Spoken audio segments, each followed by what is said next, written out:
This is the Simpit. Oh, look at what screen Kevin's on. That's not the right screen. That's okay. Not to worry. I'll temporarily fix that. There we go. Oh, there, Kevin's working on it. All right, so here we are. This is the Simpit. I'm Shaun Cole. That's Robby Unser. On the mic is Kevin Ford, and we are here for the May edition of Hotlap Humpday, where we get to, right now, find out what the car and track combo is, and it is, drumroll please, the Mazda MX-5 Cup at Okayama. Keeping it basic this week. All right, so no downforce, no big horsepower. No, nothing. Nothing. No, nothing. But if we get a good car, it should make for some door-to-door, bumper-to-bumper It'll racing. make a lot of racing, yeah. So, love it. hey, Kenny, Step, hey, Jonathan, how you guys doing? You want to join us? It's so easy. The password is above Robby over there. Ricmo1, RICMO1, no spaces. Ricmo1, go to the hosted section on iRacing. Look for a room titled Ricmotech Hotlap Humpday. Type in that password, and you're out here. Our top drivers will be in our final for tonight's event. That'll be a double header with an unknown amount of drivers. Kevin, at some point when I turn the mic over to him, he will let us know how many drivers are in. At some point, he might not tell us in the beginning, how many drivers are into the final event, and then how many will be inverted for the final, and how many carry over even. So we'll get more details as we get further into the event. The first step is getting you guys out here and on the track in the MX-5 at Okayama. So I am now going to turn it over. Well, actually, real quick, Robby, how you doing? Well, how have you been? I have been both good and bad, depending on which race and which day of the week you look at it. That's life these days, right? Yeah, it is I understand a roller coaster. Everything from fist pumps in the air to my head in my hands. Right. Well, I know how today will be for me, so don't worry about that. Well, I admittedly I have to. I love, what, this is like Shaun. Oh, you're gonna be happier than hell, yeah, I know, of course. Yeah, I got it. I'm okay I got with the wrong steering wheel, but I'll make do. Good. Okay. I ought to give you a joystick, make it even. I love it. Now let's bring on the show the man on the mic who you're going to be hearing from most of the day, and who will be controlling our camera action. None other than Kevin Ford. Kevin, how are you? I am fantastic, Shaun. It is great to be back with you here in this beautiful month of May. We're getting some rain in some parts of the country here this month, finally. April wasn't as wet as we expected, but yeah, so great to be here at Okayama in Japan tonight. 11 turns, 2.3 miles around this place. This is one of the included tracks on iRacing, and of course, yeah, we're going back to the basics, as you said, Shaun. We're going to invite everybody out that's all the way down on that D license or even a rookie license tonight. Come on out and join us. We're going to have some fun here, hot lapping around Okayama. Fantastic. All right, address a couple questions. Welcome to everybody in the show. If you want to join us, of course, we're in the hosted section on iRacing. So if you go to the hosted section, look for a room hosted by or titled Ricmotech Hotlap Humpday, and the password is over there above Robby. It's Ricmo1, and it's open to everybody. Winner of today's event will get what I call a golden ticket, that being an entry into our December event, where we'll have our 12 finalists battle it out for $500 in Ricmo bucks, which is cool and exciting. Plus, you can get a Ricmotech t-shirt, which, I'm going to have to talk to Frank. He owes me a shirt. He does. Me That's too, right. for that matter. I won fair and square. Will Joe's asking if this is every Wednesday. No, it is the third Wednesday of every month. Third Wednesday we do Hotlap Humpday. So if yeah, every week, every month I should say, when the calendar turns, when the Wednesday is on like the first, second, or third. I know it's really early in the month for Hotlap Humpday, but third Wednesday of every month, Hotlap Humpday. So we'll be here today, and then of course the third. June, July, and so on. All right, I'm going to get out on track. Actually, I'm going to fix one thing. We don't have our standings up, and why did one of my monitors just turn off? Did you guys see that? What? No, let's see. I need to get the actual production feed up. Of course. Of course. Because That's because you said I'm going to go get on track. oh, I think I know what I did. I think I touched the cable. All right, we're gonna square that away after we fix our standings. We're gonna get you guys squared away first, and then we'll take care of Shaun. So Well, let's see here. Well, Shaun, I think my granddaughters have taken my remote away from me for my monitor on the wall in the sim room where they stay when they come over. Yes. In fact, I had to buy a universal remote, and even it's missing. They have Wow. conquered hiding both remotes from G-Pop here. That is too funny. Well, I will keep searching here. Yeah, okay. Fun. Well, I'll tell you what, if anybody wants to come out and join us, Ricmo1 is the password. We are in the iRacing hosted sessions. Look for a room hosted by Frank Rico, titled Ricmotech Hotlap Humpday. Love this track, Shaun. This is actually one of the first tracks that you have to do when you get on iRacing, and of all the ones that were free, this was one that I really loved. I think it has a great flow to it. It's a great sports car track. It's almost like they built this track for this car in a weird way. It is, yeah. Then You're again, right. we drove the Radical here not long ago, and it was a Oh, really good combo. Oh, was it? Okay, good to know. Good to know. Good luck, Edgar. Good luck implies that Yeah, I'm with you. Out here. Unacceptable, buddy. I'm with you, Werder. This. You know, this thing's so slow. It seems like every corner should be flat. Aren't they? Right. I mean, you know, you get there, it's like, oh my God, I'm finally at the corner. This thing's got to be able to go fast through the corner. But no, it just slides right off. You know what I'm saying? It does. You're right. You're right.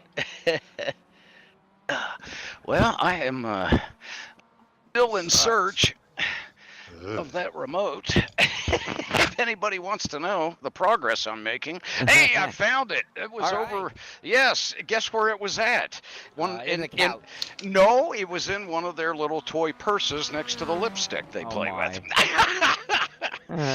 Yep, and that's not my purse, Shaun. Don't start getting ideas. Man bag. That's right. That's right. They need to do this car as a fantasy car. Like, actually put wings on it, put some damn horsepower on it. Like, right. Dress it all out, full flare package. Make it actually work. Because they are absolutely one of the best handling cars that you'll get out of the box. In real life, they just are. They're a blast to drive. Yep. Do you know how many times I've tried to buy a Miata in real life, and my friends have prevented it from happening? They just won't let you do it, will they? Yeah. I literally have a handful of friends who will disown me no matter how cool a Miata.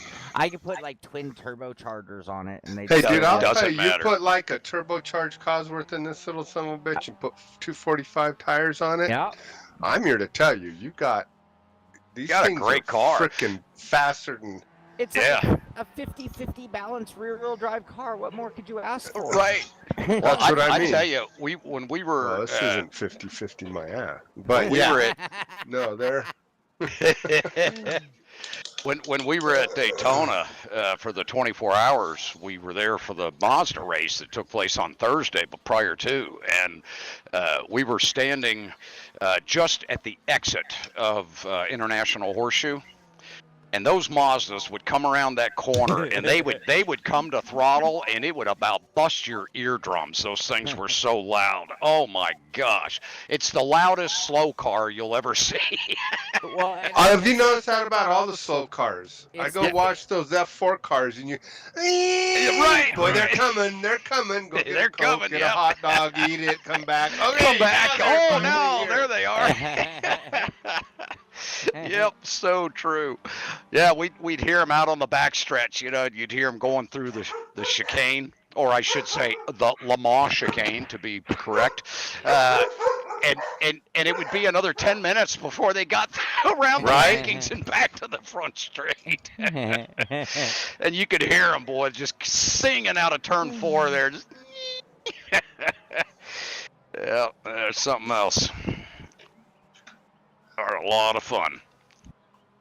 Yeah, we Shaun, we've teamed this car up in our what was the Classic Sprint Series is now the Touring Car Cup, and we've put the Toyota GR86 out on track with the Mazdas for our league. Really?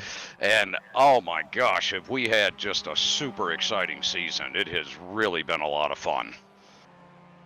Of course, we're separating the classes on the start, giving them about a 10-second gap between classes. But they're almost identical in speed. I mean, Really? we could literally do a hot lap for the Toyota and the Mazda and see who could beat who. That's how close they are in speed. Oh, that's cool. Yep. That's way cool. Jonathan, that's awesome. Did you have fun? I know it's scary. Nighttime at Nürburgring is no joke. Woo! That is scary. Jeez. Yeah, we had a couple of Simpit teams in the Nürburgring 24. Oofda, how did that go? That's, let me tell you, in real life, it's a bitch. In the sim, it's a bit. Yeah, I bet. Yeah. Wow. Yeah. No lights around there, is there? Hmm.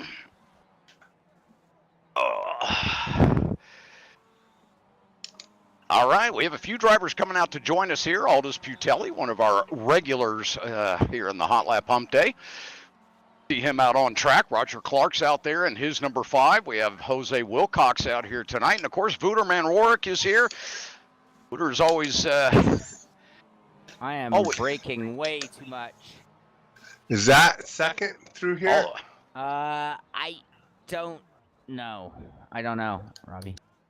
I think it's right on the line.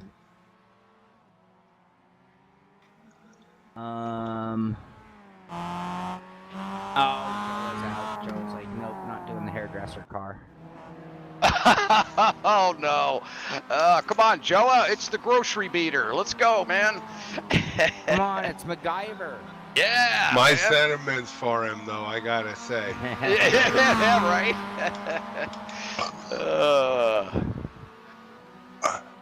Kenneth Estep's got the first time on the board, a 148.949. Boy, 3 seconds ahead of Robby here so far. Oh, Robby looking sharp in that purple car, man. Nice. I thought it was pink. I went for pink. Well, it is kind of pinkish purple, I guess. Yeah.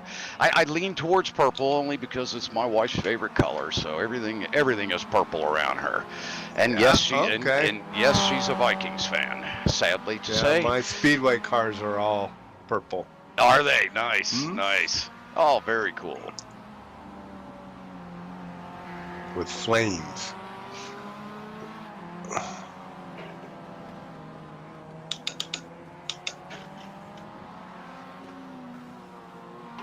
All right, I will remind anybody who just joined us, if you'd like to join us for Hotlap Humpday MX5 at Okayama, which will be a very competitive event in the end. Oh, If you yeah. want to join us, look at the hosted section on iRacing, look for a room hosted by Ricmotech, called Ricmotech Hotlap Humpday, I guess hosted by Frank Rico, called Ricmotech Hotlap Humpday, and the password is Ricmo1, and you're all welcome to join us. And we have, how long do we have left in practice? Oh, we have an hour and 40 minutes remaining. And then we'll get into a qualifying round of 30 minutes and then to 2 heat races to finish off our evening. Yeah, and we're doing dual 15-minute heat races tonight. We've been doing 15 and 20-minute races, but tonight we have it slated for dual 15-minute races here That's at what you say Okayama. now. I think you threatened us with that last year. I did threaten that last time, and I forgot that I had used one of the old heat formats in there. But I did change it today, actually. I switched it from 20 to 15, so it will definitely be dual 15s tonight. Watching that number 5 car of Roger Clark. sporting the big Ricmotech sticker on the hood there.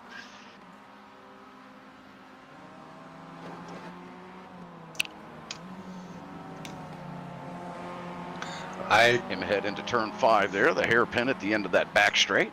Go ahead, Robby. I can't remember where this car, what braking marks are. You know? I gotta beat this brick and go. It's tough. You definitely want to break in a straight line with this car, because boy, she will come around on input. Yeah, it's tough to come in at an angle.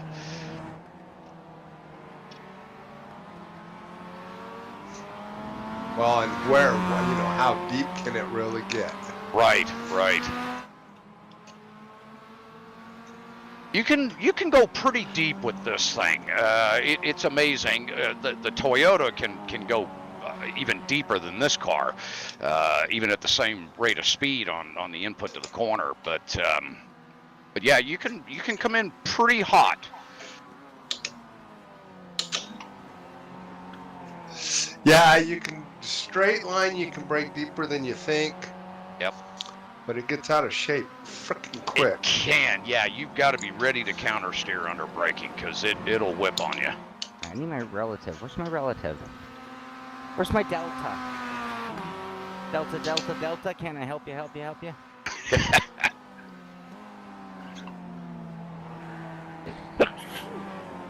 Oh, bless you. Goodness. Bless you. Thank you. Sorry.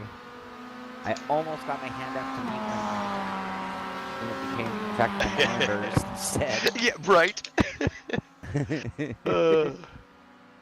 All right, there we go. I need my relative, and I think I need a little more force feedback for this car. Yeah, and tonight our competition is just online this evening. You'll notice we don't have any cameras at Ricmotech tonight. We have a couple of people on vacation down there, so they were a little short-handed to do the in-house competition this evening. So we'll look forward to having Ricmotech back on the air with us next month, but we do appreciate them putting the session up for us tonight and putting the event together, getting everything prepared and ready to go. And of course, big thanks to Shaun here for bringing the Simpit out once again to our exciting Hotlap Humpday event, the May edition from 2023. We're hitting Okayama, one of the free tracks here on iRacing tonight. And of course, we're bringing you the Mazda MX-5 2016 model here this evening to Okayama. This car and track combo is one of the combinations on iRacing that's probably had the most rubber laid down than any other combination, I bet. Yeah, you're right about that. Yep. Yeah, between this and Summit Point, I bet they've had their wear. But they look as good as they did when they were built, don't they, Shaun? It's amazing how well iRacing has put these tracks together. Luckily, they have that reinstate track state. Yeah, exactly. Yeah, that little button, it just seems to renew everything. Gosh, wish we had one of those in life, you know?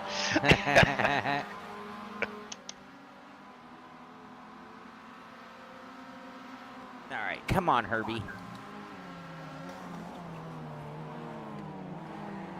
Oh, boy, that was close. Watching that 5 car in the 66 getting really, or the 666 rather, of Wooter getting pretty tight there going into the hairpin. Watching these two working together in tandem, looking to improve on their lap time there. Right now, we do have Aldous Butelli at the top of the board now with a 145.331. Shaun Cole now takes over P2 in that number 39 with a 146.417. Just 1.1 seconds back. And then Kenneth step up there in his number 66. A 147.381, so about 1 second separating our podium drivers up here as it stands on the leaderboard. Again, drivers will have about an hour, a little over an hour and a half right now remaining in hot lap warm-up. So this is where you go out and just basically run hot laps, adjust the setup, play with the car, try to get those times down a little bit more. Everybody's going to be looking for tenths and thousandths of an inch, or time rather, to gain out here, as they're all trying to reach themselves up to the top of that leaderboard. We are going to take Well, we have it set right now to take 20 drivers for that first race, but depending on our turnout tonight, we may just take everybody for that first race. We'll see how things go here as the evening rolls on. As soon as we wrap up that hour and a half of warm-up practice here, we'll switch over to a 30-minute qualifying sessions where drivers can go out and test their skills under the gun, if you will. They'll have incidents that will go against them. Their laps will be negated if they drop a tire off track or make mild contact with another driver during qualifying. That's never intentional, but it can happen, especially with these Mazdas, where the two cars typically will work together in a draft capacity to try to help each other out, to work their way up further on that leaderboard, get a better qualifying start position for our first 15-minute heat race tonight. We'll have dual 15-minute heats. After that first race is over, we'll have a 5-minute warm-up. We'll go into the second 15-minute feature race tonight, and that will determine our champion for the month of May here in Ricmotech Hotlap Humpday Challenge.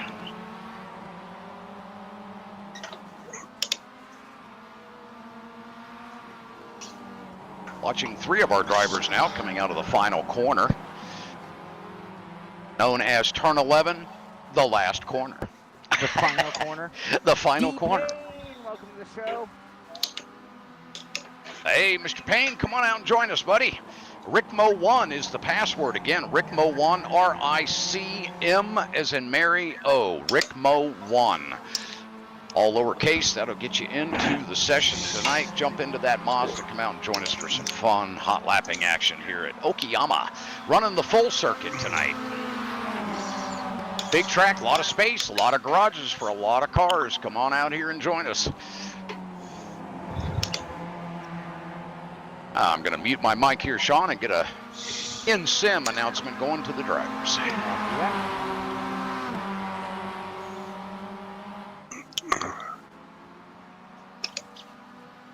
Come on, Miata, go.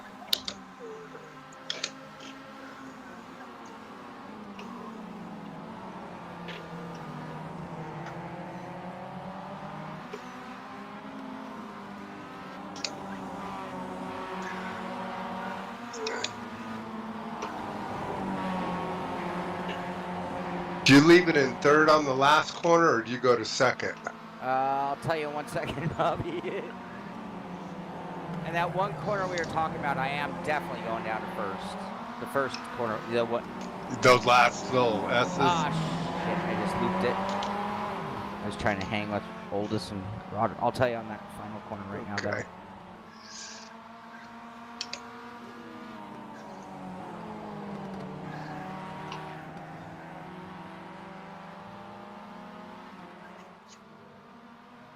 Second.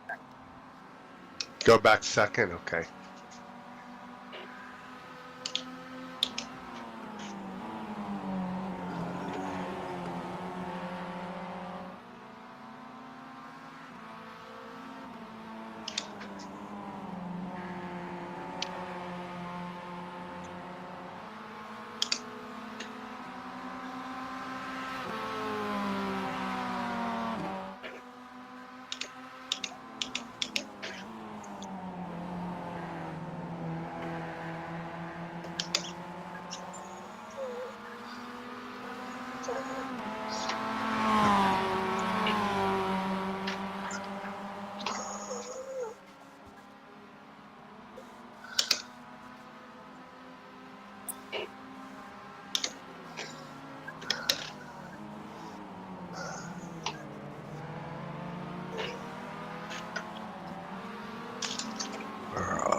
one bad corner.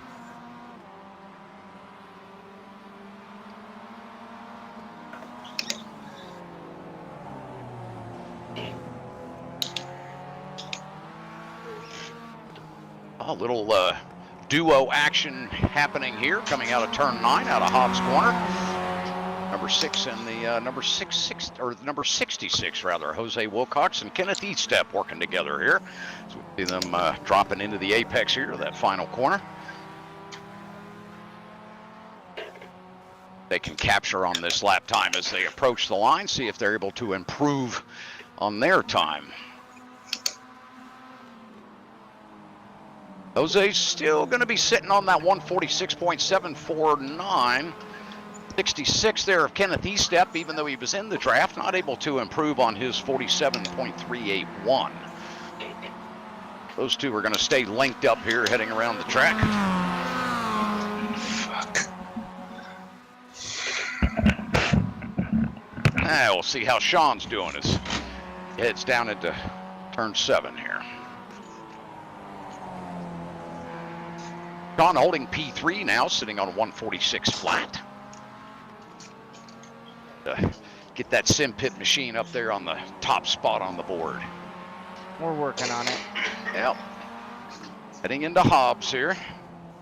Pretty tight right-hander. Sometimes difficult to get power down coming off that corner. That is my worst corner. It's a tough one.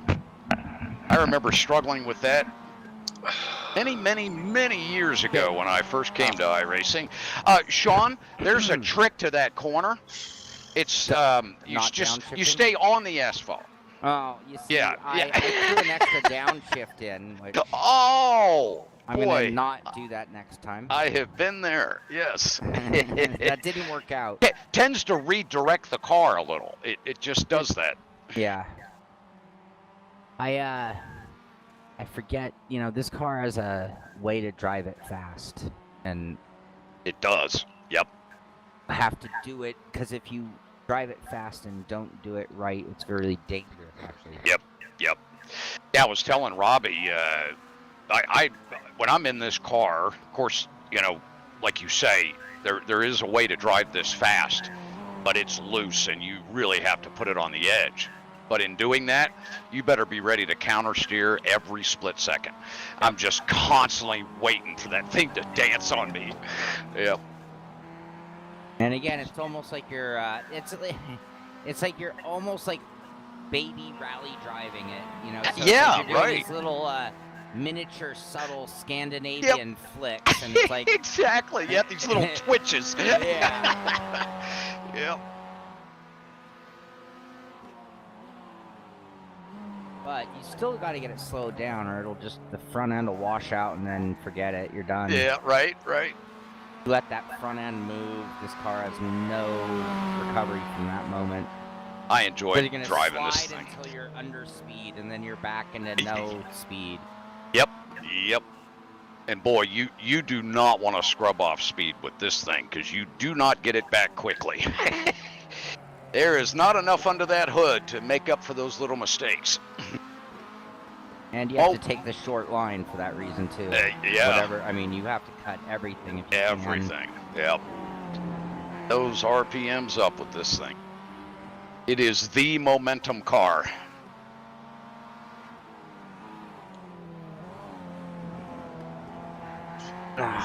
Oh, watching Shaun catching a little bit of curb there, getting the car a little bit upset there on exit.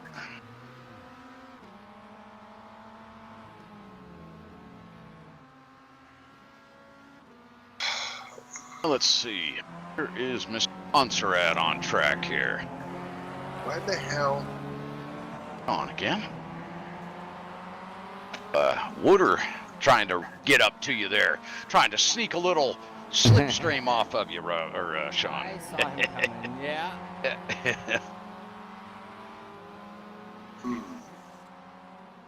Every time you go to setup sync and you pick one of these guys' setups, it's illegal. That makes no sense.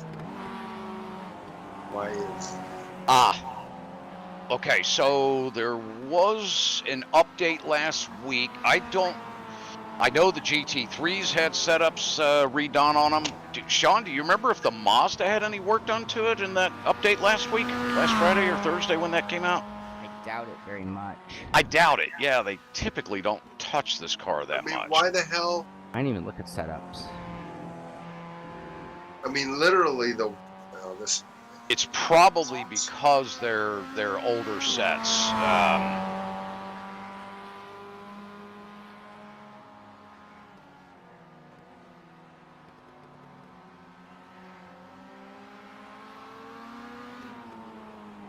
I can toss you guys somewhat. All right, there we go. Yeah, all of them guys. They're. What kind of fuel do we need to run? Do you think? You're probably burning, I'm guessing, about 0.35 a lap here. About average for this car, for this type of track, I'm thinking. So what, 5 gallons? Yeah, if we can, if Edgar Sancinelli or any of them show up, I'll see if I can get a rating from them. I can calculate from. I changed wheels, or I'd be able to give you that, but this wheel doesn't have that info. Oh, it doesn't. Okay. Well, you're just gonna have to pull off track then, Shaun.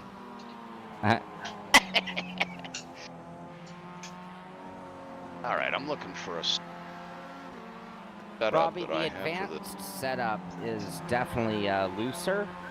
Mm-hmm. Can't Is tell that if what it's- you're going with? I just switched to it. I don't know what I actually was on, but I know it turns. 0.2. Oh, wonderful. Fantastic. So what's Awesome. that? Kenneth, Thank you, thank Ken. you so much for that, buddy. I appreciate you, man. Yeah, I'll do some calculating here. Thank you. So 5 gallons or the 4.2? So 0.24. All right, let's see. About time to do calculating here. What kind of fuel do we have in the car? The fuel is Like opened 8 up or for something. I would say 89. fuel I wouldn't put goes 91. This car doesn't have that kind of compression.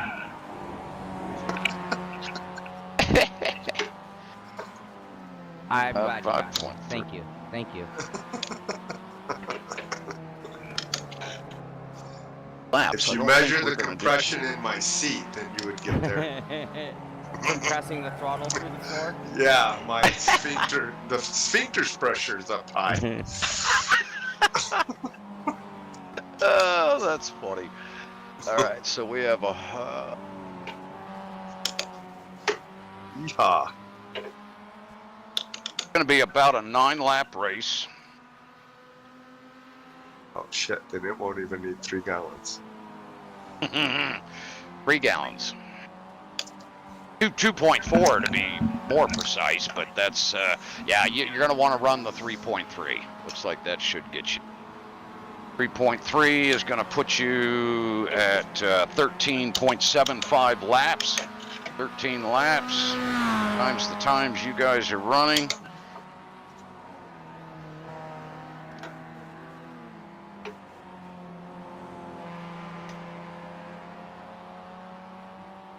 Yeah, that's way beyond the length of the race. 3.3 gallons is more than enough. 2 won't quite get you there, but 3.3 will be definitely good enough.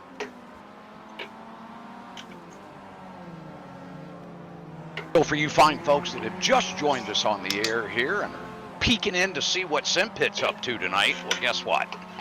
We decided to bust out the Mazdas and go to beautiful Okayama, the full course circuit here tonight. Buzzing around here with these little 180 horsepower machines, having some fun. Come on out and join us. Ricmo1 will get you into the session. Few good times on the board, I should say. Holy cow, Aldous Putelli all the way down to a 144.961. Roger Clark coming in with a 145.856. If you think you can get that Mazda around Okayama circuit quicker than a 144, come on out and join us. Show us what you got. Ricmo 1, we're in the hosted sessions here on iRacing. And tonight's the night. Win a Ricmotech Racing Simulators t-shirt, don't you think, Shaun? That's what they say. It's the rumor. The rumor has it. But, where's mine? Nope.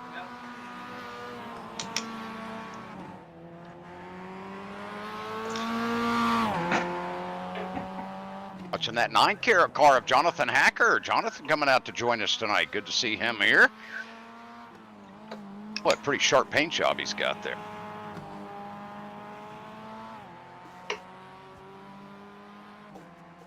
Robby, where did you get all these chrome cars? There's somebody on Trading Paints who just says nothing but put a chrome on every car.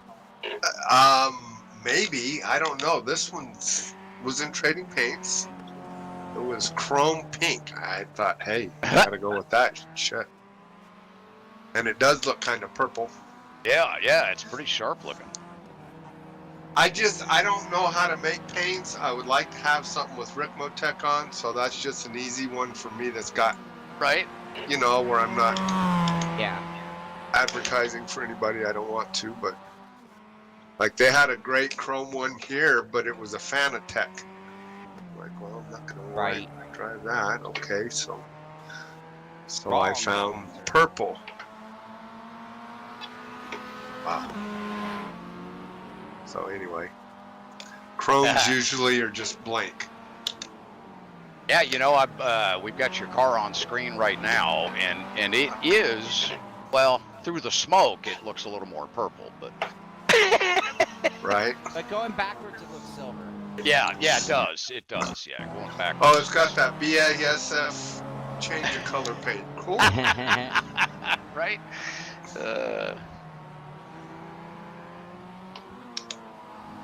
So third back down to second for this, right?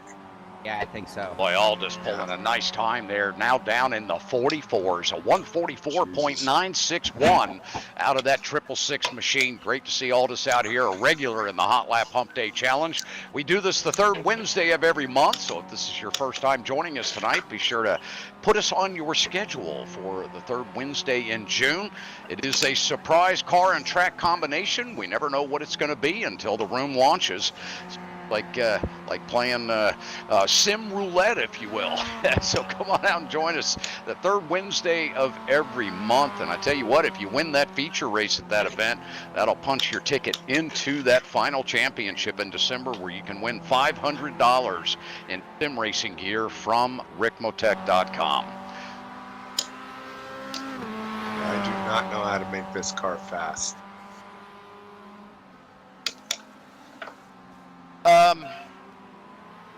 A little bit of late apexing. Try to set up your entry so that you can get to throttle Early. Yeah, because it really is about the momentum. This thing, the more you can be in the throttle, the better off you are. Sure. Now, obviously, that's true with most cars. However, here, this thing, when you're out of the throttle, this car just becomes a sponge. I mean, it just sucks the life out of you. I haven't had a frickin' lap I can't go without spinning the son of a bitch out. I have to say, Robby, the blue wheels on the pink paint, man, you are looking good, pal. Oh, but they don't give you... They're not giving you any more grip, are they? They don't give you any credit for being the jerk-off spinning out, unfortunately. That's drifting, not this. Yeah.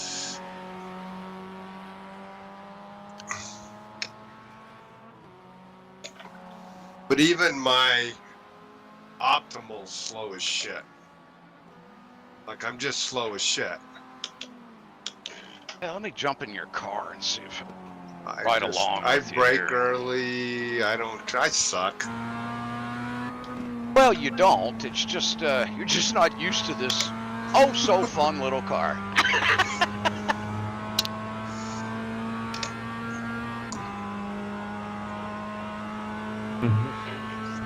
Somebody.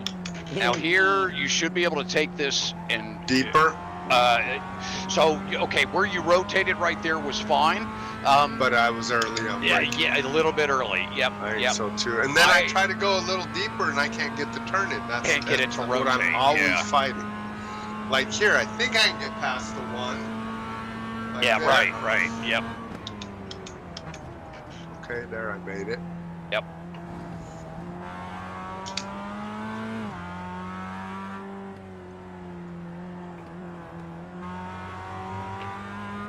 Okay, now here, get right, there you go. That's perfect, perfect line. You're right on it, yep. So here I laid apex this one and tried to stay track left to set up a good rotation into the hairpin. I come back here, there you go. Yep, and then I try to just come right down to the bottom. Now sing it, go. Nice.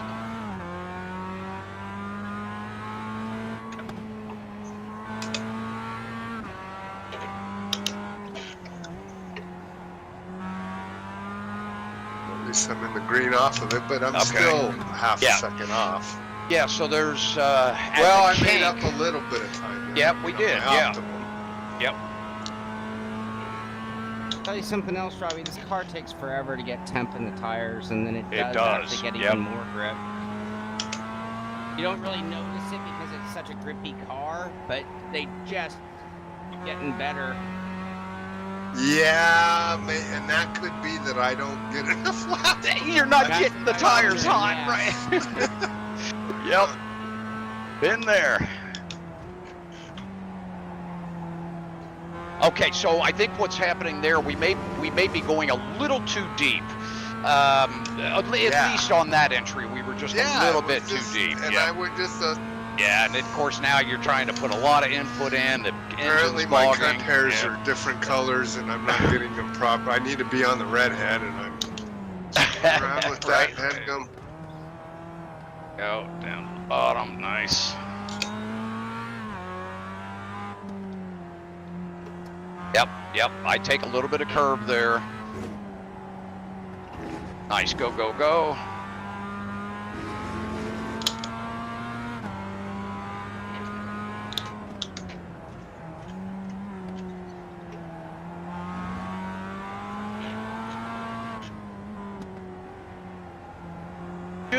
You should be able to run second through both of those corners, unless I'm not remembering that right.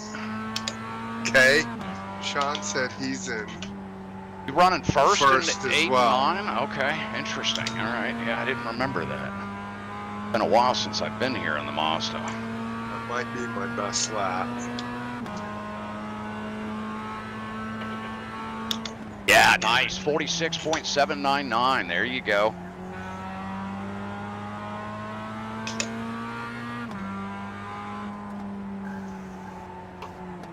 How much to lift there is a real bitch. Yeah, that one I really attack that apex. I pretty much am wide open when I hit the curb.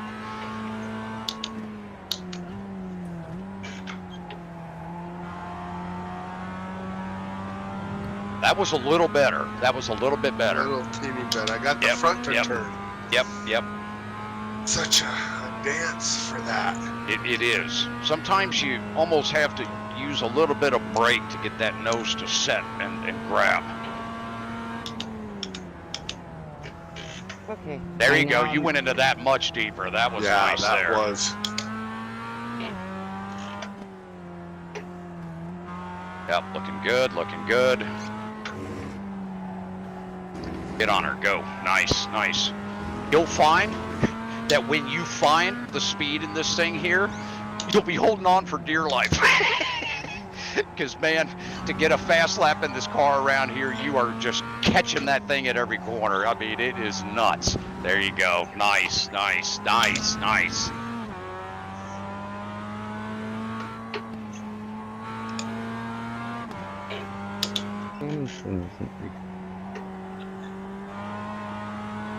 How you looking on this lap? Better, should be better. Good, good. Yeah, you're finding it.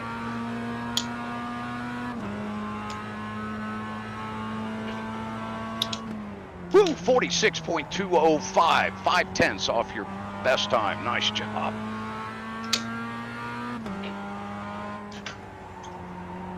Okay, that's a rhyme. That's at Apex. Yep, There's a my- lift on the road. I was looking away. I gotta wanted to turn harder.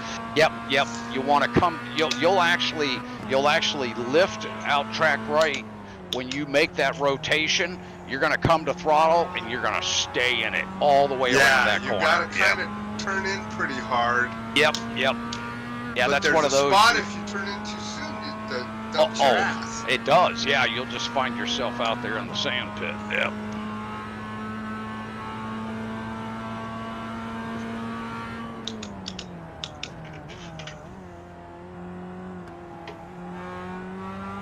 This is really a wonderful course. I mean, it has, off camber exits. It's got, tight hairpins. It has some nice flowing sweepers. This crazy little switchback section up here. It's really a very fun little design track.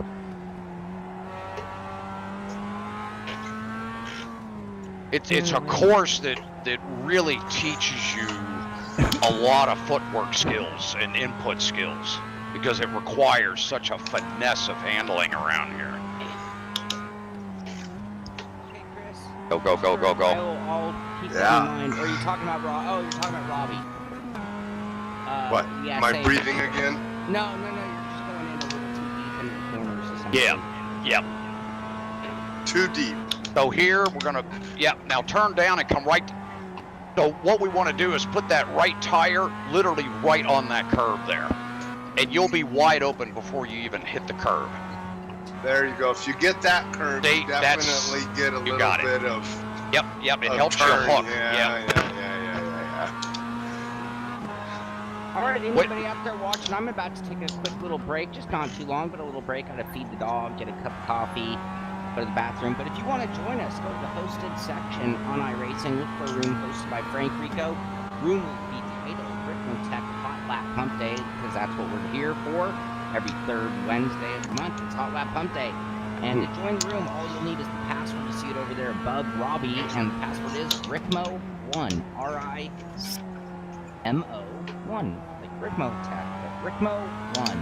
Come on out, see what you got in the MX-5 Cup at Okayama, and we still have another 1 hour and 10 minutes left in practice, at which point we get to a 30-minute qualifier. So in other words, there's all the time in the world to learn how to get fast in the Miata, and come on out. Top finishers will be in the final races of the evening, with the winner of the overall event getting his golden ticket to the December finale, 12 best drivers in Hotlap Humpday shooting it out for $500 in Ricmotech bucks.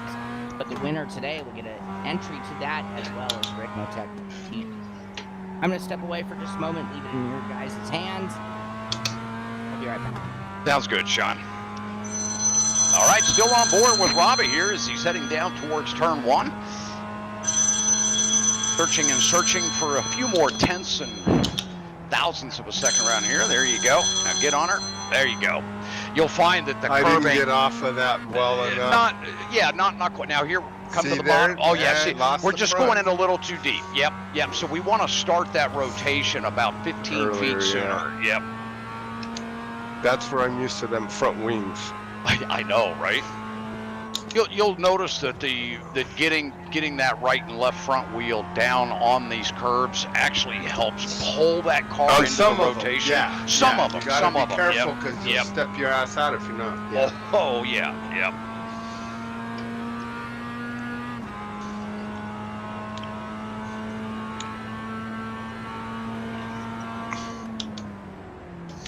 There is definitely a niche style to driving this car. And once you find it, it's always there. You always know that you've got to get back to that spot. But yeah, it takes time in this thing to really find that sweetness. And it's the same old thing that I get with iRacing in general. I drive a lot of stuff. Yep. So it's hard to get master really good at one of them. Yeah. Right. Yeah, because you're coaching and you're working with drivers and different cars, and so you're a bit running the pallet, aren't you? Yeah. And what I'm used to driving in real life, I do better at than I do in these other things. I mean, I Sure. feel like I get through anything fairly well. Yeah, it's I mean, it's you know, the sim world is, as much as, you know, it's getting closer and closer, you know, to being in the real car. There Nice. you That's exactly where see, you and need if to be. you catch it right, Yep. their time was just easy. Yep. God, there's a lot of time right there just missing that. Oh, you're gonna find a lot of those little spots right there. Go. That's That the was another line. one. That is the line. Yep. Yeah, and that gave me a good straightaway. Yep. You know, there's.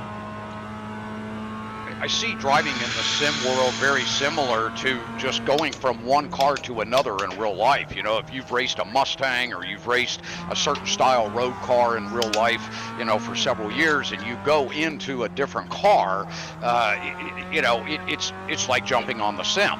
You're in a car, you're still driving, but it does feel a little different, you know? Oh yeah. I mean, you're all still rubber on the road, but every car has got a personality. It does. Yep. Too much. Oh, yep. She got you there. All right. Sorry about that, Jonathan. Well, right on the nose here of it's Wooder's car we're in at the moment. Oh no, it is not. It must be Aldous Putelli. Oh, he's going a little deep into one there. I think he wanted to chop that a little bit tighter. How he does coming into this left-hander. There you go. Get a little bit of that curve, just a tiny bit. On cold tires, there's nothing on this thing.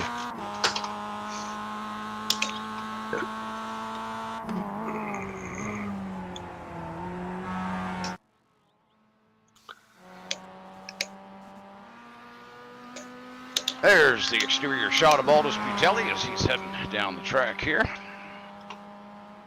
Heading into that famous hairpin, boy, it's one of the toughest tracks to get in and out of quickly. Not a long straight after this corner, so if you have a bad exit, it's only going to hurt you for a very short distance. Watch him dropping down now into turn 7, known as Piper. Left-hander here. Another fast sweeping left-hander. Love these fast corners here at Okayama.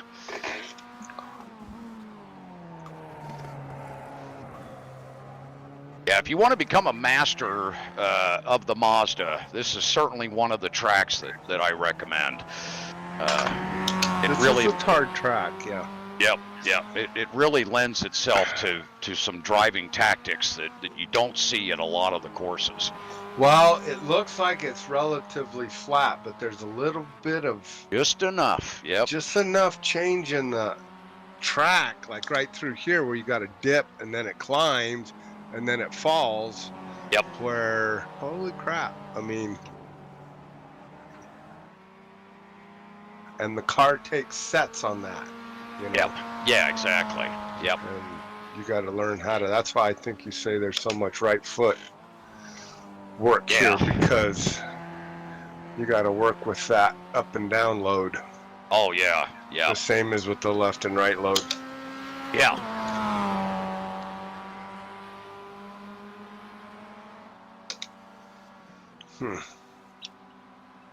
I remember when I first joined iRacing 12 years ago. I came to Okayama, you know, as we all did in our entry level, you know, start out working up through your license, and Okayama being one of those tracks that's rotated heavily in that rookie and D license category. You learn a lot from this course. It's one that I honestly in the beginning was very frustrated with. I still am with it. Oh yeah, I like to it'll work you. I mean it's a track that you just never seem to really master. I mean, And it's not one that you want to continue to try to master. You know what I mean? Yeah, well, it definitely has a different feel, like if it's a non-downforce, right, or a downforce, or a big tire, or a sedan, and open. I mean, yeah, yep, it's a tough track. It's a standalone. yep. They use it a lot today for drifting competitions. Oh, is this what I'm seeing there? Yeah, okay. Yeah, they do a lot of that here. Yeah, yeah. Now backwards down that front straightaway where I just went. Oh, through. sure. Yep. That's where I think now that you say that, I recognize that. Yep. Yeah, and I mean, you can imagine what a great track for drifting, going through the hairpin and up through that 6, 7, 8, 9, and oh gosh, I think they that'd just be a do scream. those first 3 corners, start and run them backwards. Okay, like the gotcha. finish is coming out onto the front straightaway. Okay, right, coming out of and one drifting there. only Okay. does like 4 corners. Yeah, sure. Yep. And then they'll finish on the front chute there with the big. Right. Well, for those of you watching, if you want to come out and jump in the Mazda and put your skills to the test here at Okayama, the full course tonight, come on out and join us. We are in the iRacing hosted sessions. Ricmo1 is our password for tonight.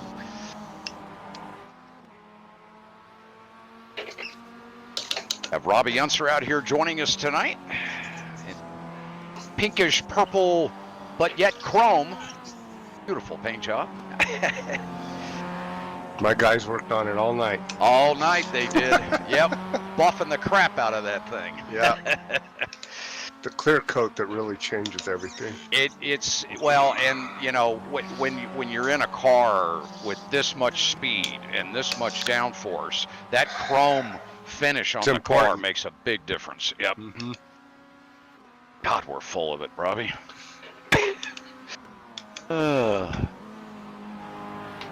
Yeah, Monday nights, for those of you out there that like running the Mazda, or maybe you're a fan of the new Toyota GR86 that has joined iRacing and actually joined the real world here this year. Got to see one down at the Daytona 24-hour. Went to that event this year, and they had the Toyota GR86 on display in the infield there behind the pits, so it was neat to get some photos of the car and got a picture next to it and all that good stuff. But Monday nights, the Extreme Motorsports Ricmotech Touring Cup. That's right. The Touring Car Cup is a new series started up. The Classic Sprint Series that was the single car Mazda series has now become multi-class once again, being a single car series for the last 4, maybe 5 years now. They've been running just the Mazda. They used to run the Mustang with it. Well, now it's back multi-class. This time we brought in the Toyota GR86. We have split class starts, so a 10-second gap between each of the classes.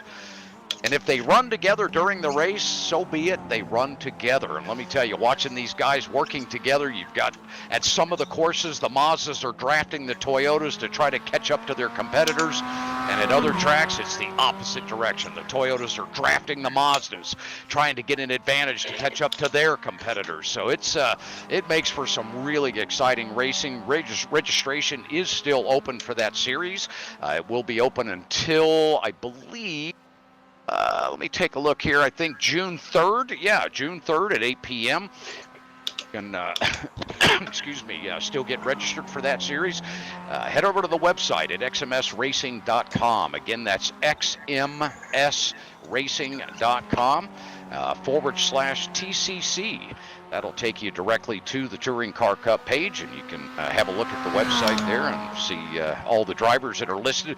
Pretty large field. I think we have upwards of 40, 45 cars registered for that series. It's been some busy races, but very exciting. Live race marshal and everything, so be sure to head over there and take a look at that. Of course, the World Challenge coming up this Monday, as a matter of fact, featuring the GTP LMDH car and the GT3s. Go head-to-head out there on the track battling in another multi-class series. That race, round 2, starting this Monday night. So be sure to check that out. Broadcasted live on Apex Racing TV. Of course, Ricmotech is also the title sponsor of all of the series over at XMS Racing, so sure to click on their link and head to ricmotech.com. Check out all their fancy gear. They have just about anything you could imagine in the sim racing world. Everything from stationary rigs, single monitors, all the way up to full motion sims, triple screens, VR, you name it. They have just about every combination you can imagine. And my goodness, the multitude of brands. You go into the showroom there, and there's just a wall full of steering wheel rims from Moza to MPI, you name it. They're all hanging on the wall there. You get to try them out on the simulators. They have many samples of rigs that you can test out, from the Slip Sense motion rigs all the way down to the starter stationary systems. So be sure to check out their website. If you happen to be in the Miami area, you definitely want to drop by and see them there in Miami Lakes, Florida. And again, come on out and join us tonight. We have several drivers out here in the Mazda at Okayama. Getting back to the basics on iRacing, going to the level that we all started out with at one time on iRacing, driving these Mazda MX-5s, the momentum car. Only because we had to. That's right. Handcuffed and dragged by our ears. Right, like going to Catholic school. You didn't like, start. As if I didn't have the virtual budget for something bigger. Right? Oh, that's funny, Robby. Yep. Ironically, these cars cost the same. Yeah, pretty much. You know what? Doesn't that you can go buy an F1 car for the same price as this Miata and tell me which one you want. Heck, I can buy that freaking thing that they made up that's just a fantasy car. It even blows off an F1 car. Right. That's great. How much fun is that? Yep. You will drive this Mazda. Now sit down and grab those keys. And now you have it forever. God, you can't even sell it to your friend. Like, dude, I bought this thing. Yeah. We all, go out with an ugly fat buddy, but I need to sell her off to somebody. Right. Buyer, you need it, right? I'm not gonna use it no more. They really should do an online marketplace to sell your cars. Boy, you know that would be a really neat thing for them to add, is the ability for you to build out a car, have it or race ready. Yep, or lease them out. Right. You go so race this guy's car for the whole season. If you get a used one, is it a little tired, but it comes with a bunch of spares? Exactly. Right. Yeah. Right. Exactly. Yeah, it comes with a little U-Haul trailer. Yeah, it's got some extra tires. Some of them have been used for qualifying, but they're in there. Couple of semi-bent ARs. Yeah, right. Check your wheel roll out, because they might not be straight. But I'll be right back. Oh, that's great stuff. I love it. Yep. Oh, if we only could, right? I swear, when you buy a Lemons car, I swear they throw in parts from other cars just because they're trying to get rid of crap. Or to confuse you, one or the other. Wait, those are... I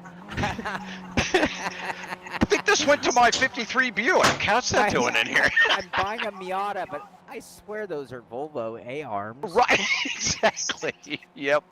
Oh, that's great. Bent. Yep. Too much.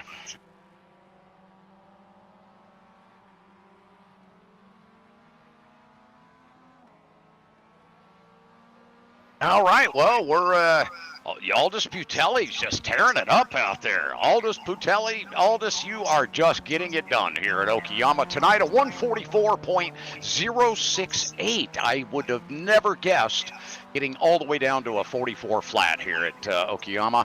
That number 39 is Shaun Cole, buddy. He is putting on a show tonight, a 144.972, just 9/10 off of Aldous.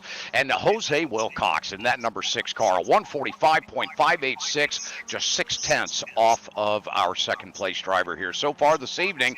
Wouter Van Morik moving back up on the board there in that number 668, a 145.628. He's now right on the heels of Jose Wilcox. We'll see if Wouter's able to move up into that podium slot here before we head over to qualifying.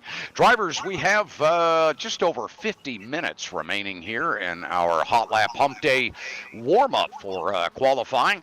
Again, 51 minutes remaining. At that time, we will switch over to qualifying. We'll have a 30-minute qualifying session. And, of course, as everyone knows on iRacing, those laps will have to be clean at that point in order for those laps to count towards qualifying. We'll see if we get some more drivers in as the evening moves on, but as it stands right now, we will be taking all drivers into both events here tonight. So one of these 8 drivers is going to walk away with one of those Ricmotech Racing Simulator t-shirts tonight and a golden ticket into that big event on December 21st where you can win $500 in Ricmo bucks from Ricmotech. That's right. Nothing like free sim gear on a weekend to go shopping. My goodness, won't that be fun? All you got to do is win this event tonight. We wish everyone the best of luck. Again, 50 minutes remaining in our hot lap practice. All right, I'm gonna wait for Robby, and I'm gonna give him a tow. Ah, gotcha. Okay. Put on shorts. Yes, having. Next. Oh, break, oh, you getting a little warm in there? Yeah, but I think now I'm gonna turn on the fan. I think we're spring has sprung. Yes. Winter was holding out hard here, and now spring has sprung. And because I think what will happen here in California is that spring was very late. Yep. And will therefore just be very short, and it will jump right through spring, right into summer. I think you're right. Yep. Yeah, we're finally getting rain here in the mid part of the country, and yeah, we've just had a deluge here the last 3 days. I mean, I think we got about 4 or 5 inches of rain. Oh, wow. Yeah, we need it. Excuse me. It's been very, very dry. We hardly had any rain in April. I mean, I'm in Tornado Alley here, and we're usually bombarded with rain and storms, and we've had a couple of tornadoes come through, but not any widespread rain, until just the last few days. And you guys had quite a lot of rain out there in California.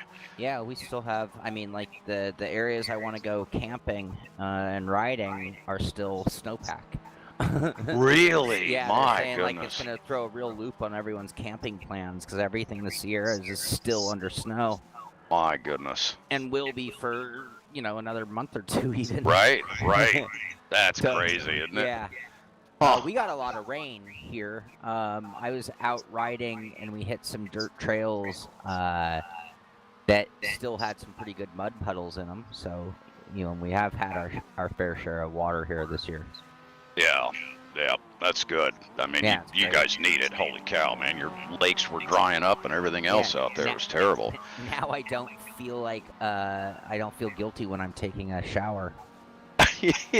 Right? I would imagine you do start to feel guilty about doing that stuff when it gets that bad. Absolutely. Yep. Oh, it looks like YouTube might have increased their bit rate.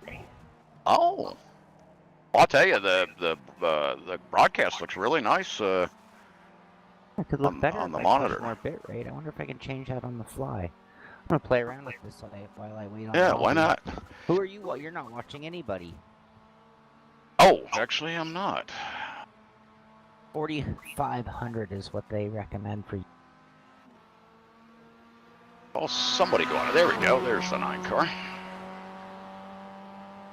Crank this up and see what happens. This keyboard. 500. Yeah, you were talking about the heat. I've just started noticing it here because we've had some warmer weather come through. But I think you've seen a picture of my rig. I have that enclosure that wraps up around the rig. Well, I took and the enclosure is made out of PVC wall panel. Okay. And so I took what you would find in a bathroom ceiling, those air vents, those exhausts. Uh-huh. I took one of those, put it sideways, and cut a hole in the side of the PVC wall. Uh-huh. Fastened HVAC line to the other side of it. Uh-huh. Ran that over to the register for the AC unit coming off the floor, and I took a magnet and magnet the line with the cap on it, or not the cap, but the recess part onto the magnet of the metal of the register.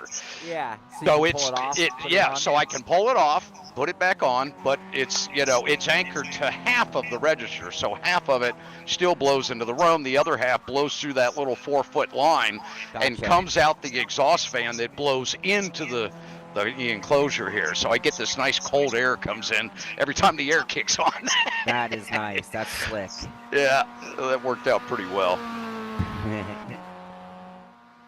I think I need to do something like that. Well, right now I just have my fan there, but it's sitting in the middle of the room. It would be nice to have something integrated into the rig corner. Yeah, I mean, you could do that. You are you guys like Florida there, where most of your HVAC comes through the ceiling or the floor? HVAC? I live at the beach in California. No, Oh I gosh, don't you don't even have any of that. You have windows. That's what you have. Yeah, I have a portable AC for the like 13 days of the year that are unbearable.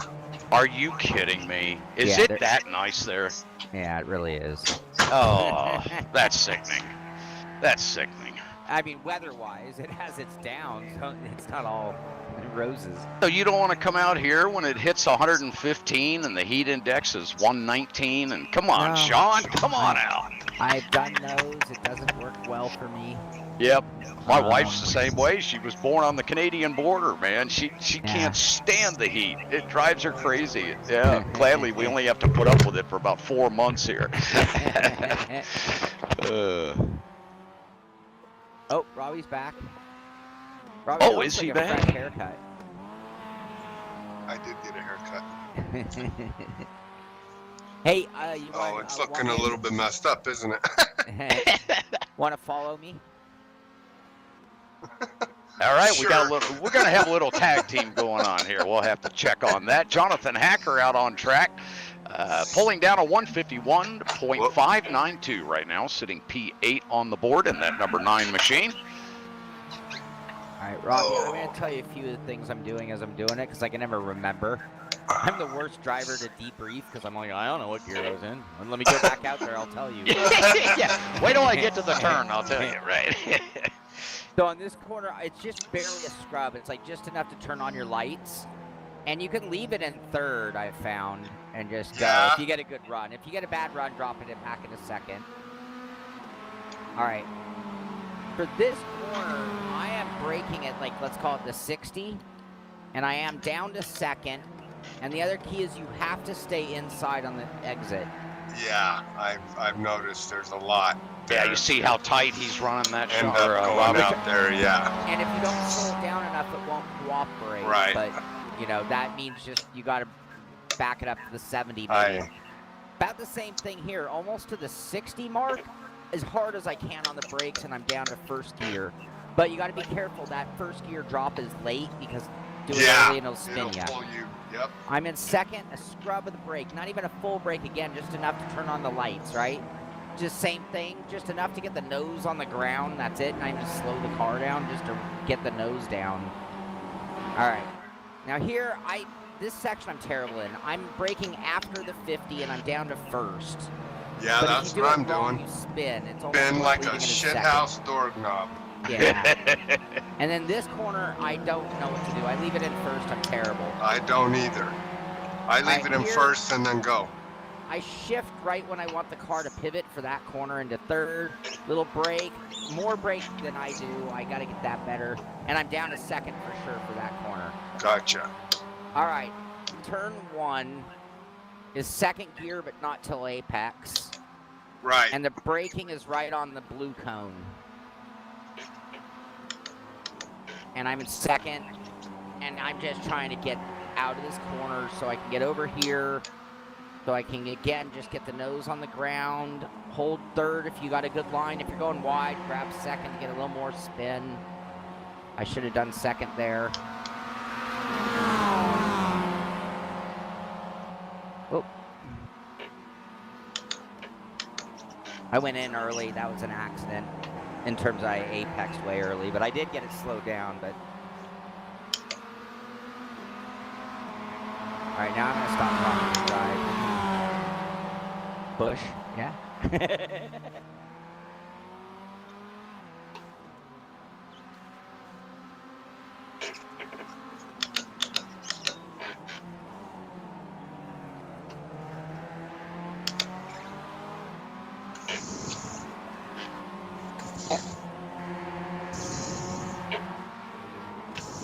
All right, Ricmo1 is the password. Come join us. We're on iRacing in the hosted sessions. Look for the room called Ricmotech Hotlap Humpday, hosted by Frank Rico. We are at Okayama tonight, doing a little dance in the Mazda MX-5 Too much brake. Cup car here. Actually having some fun with this combo. This track is so ideal for this car. But I'll tell you what, man, it is a driver's challenge here, guys. You need to come out and join us. This is pretty good stuff. These guys are working really hard to work their way up to the top of the leaderboard. We have 40 minutes remaining in our Hotlap Humpday Challenge warm-up, or practice, if you will, leading up to Hotlap qualifying. That'll be starting again at about 40 minutes at the next top of the hour. Oh, as we watch Robby Unser in that number 92 spinning around. Brakes. Sorry, Josh. Or Jose, sorry. Bummer. Top of the hour, we'll switch over to qualifying. We'll have 30 minutes of qualifying. Drivers will be trying to get that top time on the board because they will be starting the first 15-minute race with qualifying. The second 15-minute race, well, guess what? We're going to be inverting the grid tonight. Yeah. Oh, nice drift, Robby. Wrong car for that, but nice drift. Yeah, when I needed the power, it wasn't there. Yeah. Oh, man. 180 horsepower will disappoint if you think that you're going to get more. Yeah, right. They did when I was drifting ages and ages ago. Yeah, right. Somebody did put a Cosworth in one of these things. Oh, no kidding. And I got to tell you, I mean, oh, wow. it's so little. Yeah, right. That all of a sudden the racetrack's huge for you, you know. Yeah, exactly. Compared to, say, a Corvette. Yep.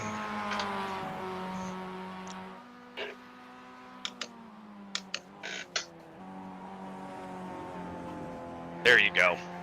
Yeah, but... Oof. Then you have that. Yep. Stay out there. Don't hit it. Yeah, don't. Okay, you're good. Yeah. You're good. Nice job. I saw you spinning those tires trying to pull away from the wall as you were heading for it. Good job.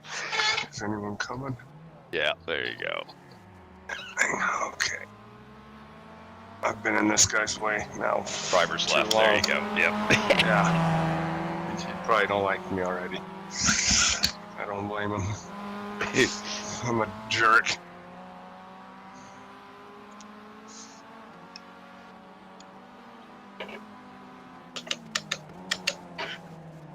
Oh, didn't get on the gas well. Come on, go. Boy, you really, cold tires really is a big difference. I think that might be something else. I'm not realizing how much more grip there is when the tires warm up. Yeah. You know what I'm saying? You need a good 2 to 3 laps. John Allen usually says about 3 laps before that thing really comes in for him. You know, all the guys that run in the Monday night series, they're all very ginger with this thing those first couple laps. I mean, they're battling, and they'll be right next to each other. But there's definitely they keep it within the means. You know, they know it'll snap real easy. So everybody doesn't really press until they get 3 or 4 laps under them. Yeah, I'm surprised we didn't get any of those guys over tonight. Yeah. Well, World Challenge practice is tonight, but usually they do try to get in here and run a little bit. Yeah, I'm surprised we don't have. They might be worn out from Monday night's race at Lime Rock. We had 43 cars at Lime Rock on Monday night. Oh, Robby. wow. Okay. Damn. Oh, it was amazing. God. It was amazing. The racing. Oh my gosh. Yeah, it was really a fantastic event.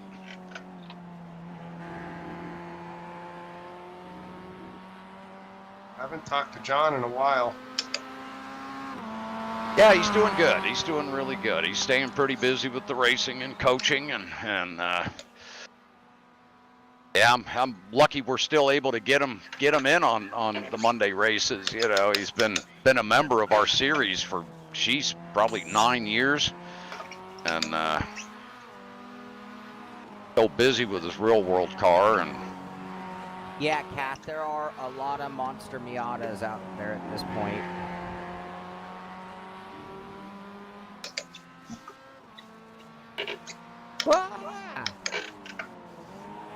yeah, this would have been a fun combination if we could have got Mike Dam and John Allen and Travis Schwenke and some of those guys over here. Good Gertie, they'd probably make us sick to see the times they'd be laying down. Though. I'm happy with where it's at. Yep.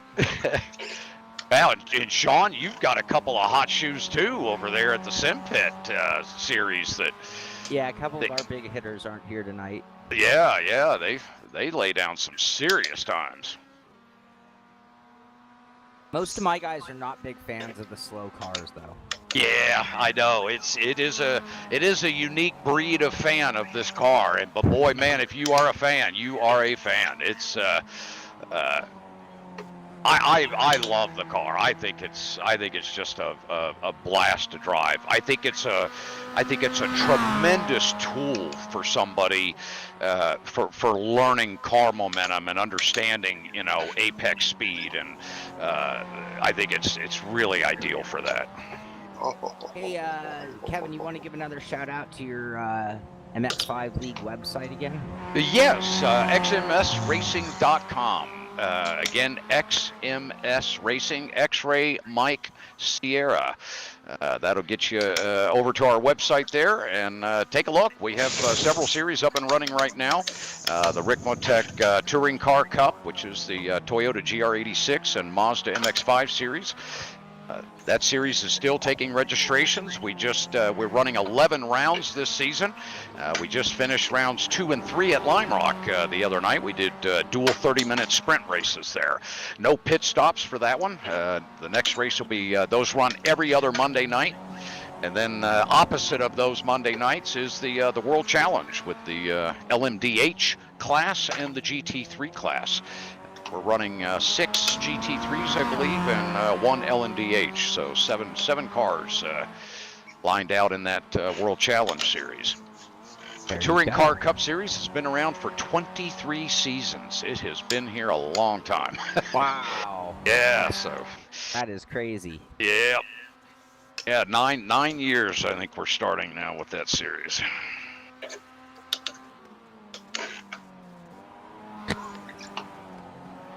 Oh, another fast driver just came in. Oh, okay. Good deal. See, if I'm not mistaken, a few of the extreme guys show up at the last 45 minutes. Well, you know why they do that, Shaun? Huh. Because there's a thing called talent, and none of us have it. They can come in with 5 minutes to go, lay down the best lap of the day, and be ready to go for the race. Yeah, well, and I'm not just talking about our guy. I think you've got a couple of guys that can do that too. What's that, Robby? They got everything figured out. Set up, fuel. Yep. Oh, yeah, They know the car like the back of their hand. All they've got to do is just put a couple laps on the track, and here we go. I need to drop one more. I don't think that fuel is going to make a huge difference. What were you running on? I was just running one click more, 4.3 instead of 3.3. I will now make 0.3 mile an hour faster.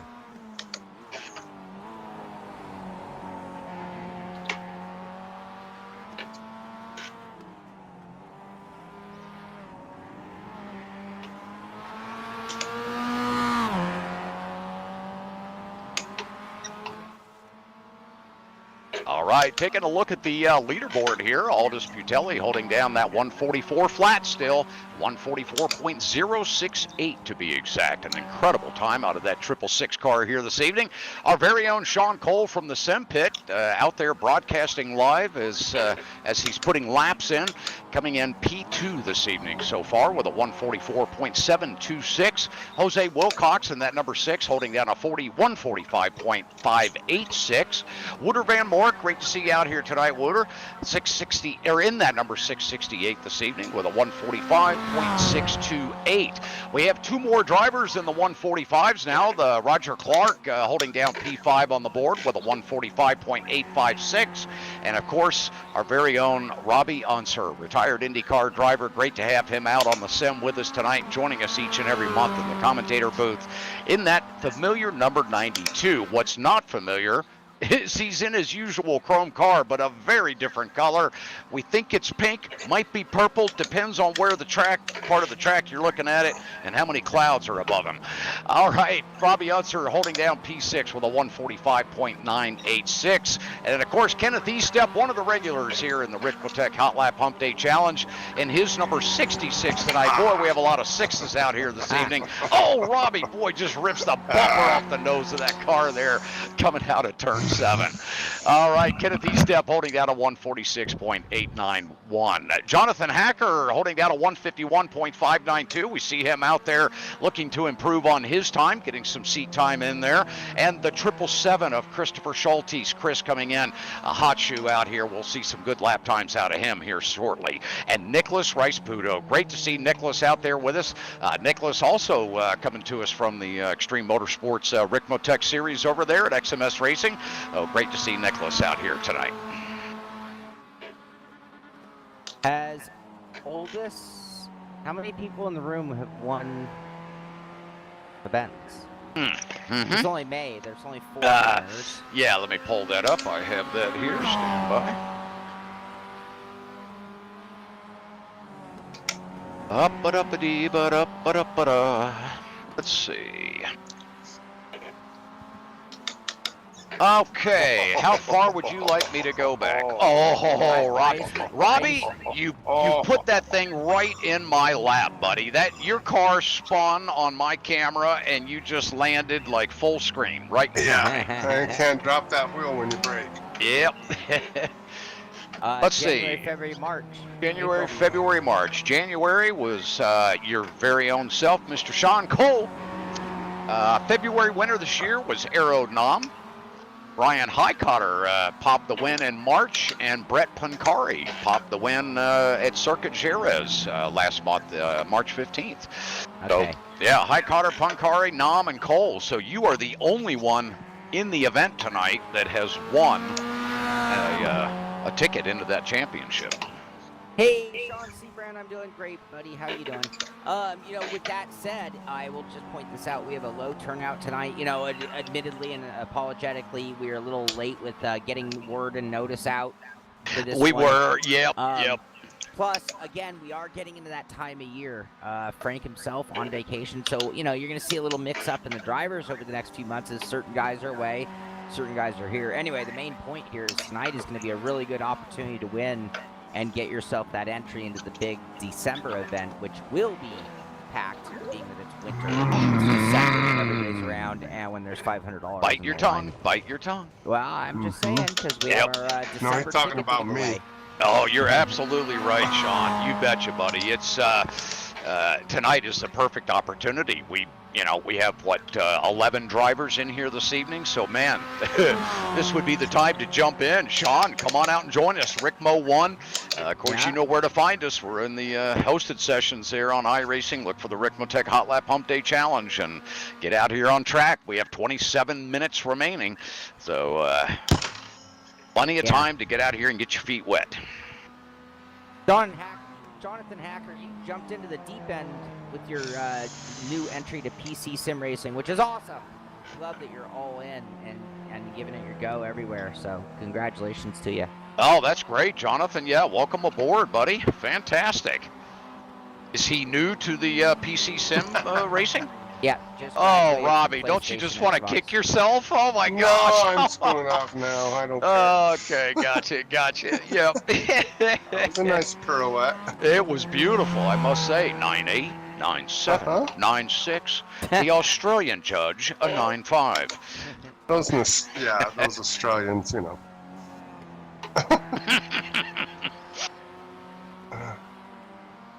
Let's see here. We have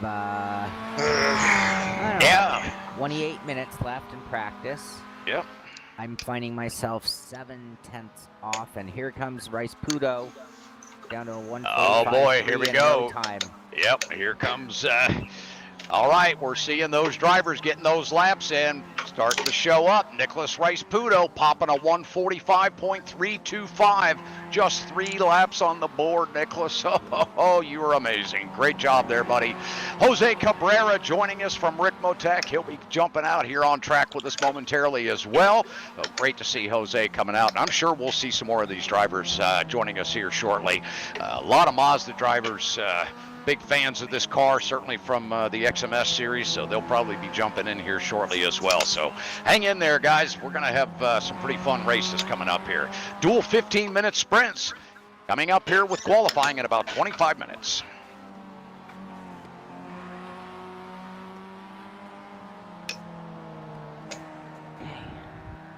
I stretch my legs for a moment. Actually, I am going to step away for just a moment myself, Shaun. Oh, well then I'll stick around. I'll wait for you to get back. Okay. Yeah, I'll be right back. Yeah, I just need about 2 minutes here. I'll be right back. Don, I could have told him that. I just figured I'd let that play out. Gran Turismo paint scheme. Well, that's you gotta pay tribute to where you started, right? I mean, the reason I'm number 39 is, well, technically the first race car I ever drove was the number 39. So, but it's a little different. I was a Russell racing mechanic, and so they assign you a car that's like, I mean, you do everything there, right? I mean, you're just free labor for them. You're getting an education, and you're free labor, right? Or paid labor, I should say. Anyway, they assign you a car and it becomes your car. So first day of Russell, I draw the 39 car.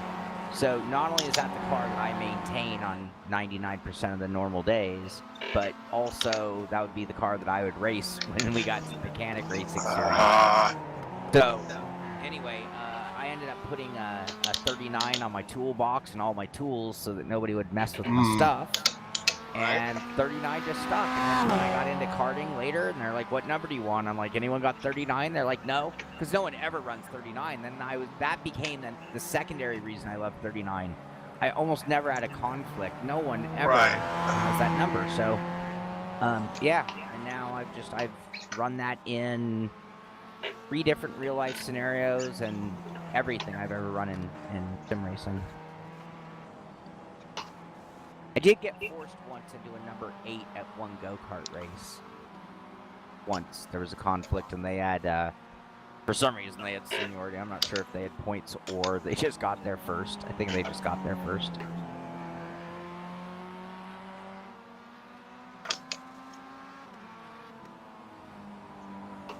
Oh, I'm sure, yeah, Wilcox, I'm sure it is super duper late there in Spain.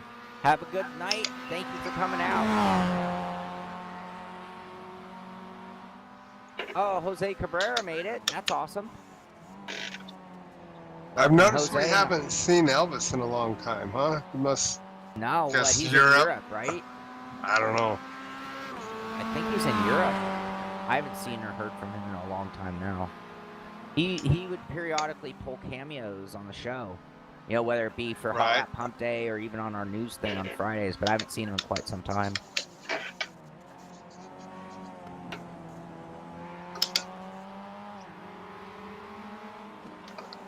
Oh, Ricmotech just dropped 44,433. Let me go ahead and see if I can get my computer up here.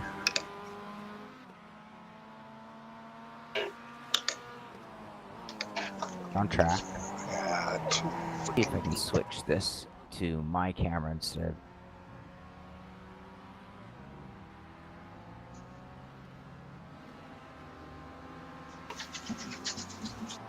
Got it. Alright, we'll switch back to Kevin camera when it burns.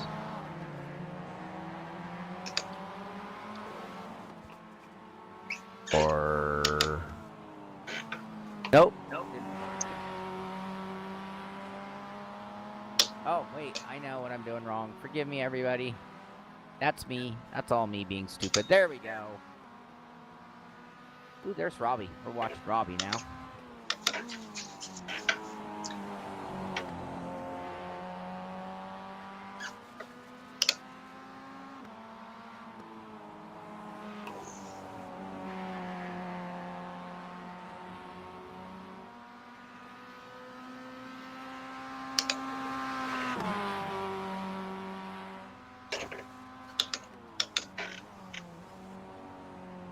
Whoops.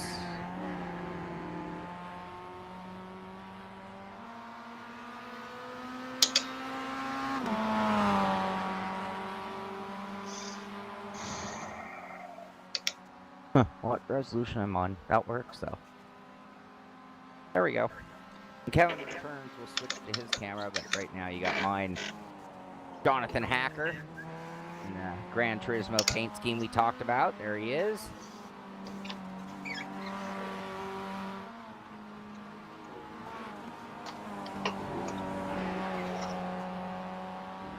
There's Jose Cabrera out on track in that white paint job with a little splash color on the rear end there. You can see him not too far behind Hacker as he's trying to get up to speed on short notice. He just joined our event.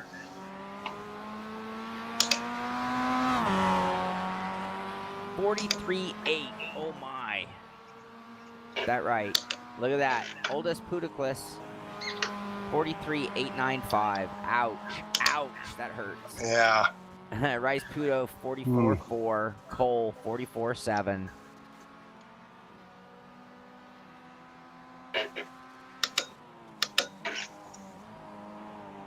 Cabrera getting a little two-wheel action off that curb bank, setting up the final corner, off into the dirt, but he keeps it, a lot of momentum going despite that. You can see he did work his way around Hacker. Damn it.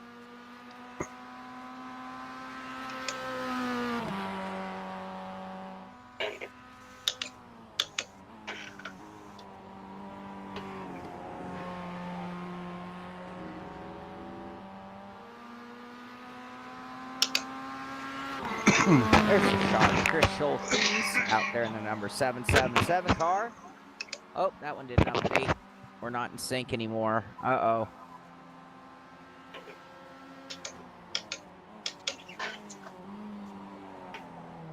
That's Oldest Pudiclus leading in class in that blue 666. With Chris Schultz right behind. There he is, that 777 car.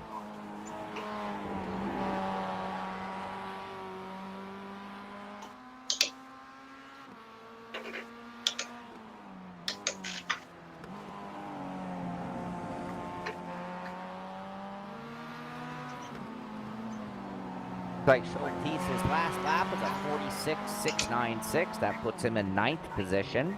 I believe these are some of his first laps. I like the way his wheels match that paint job pretty well.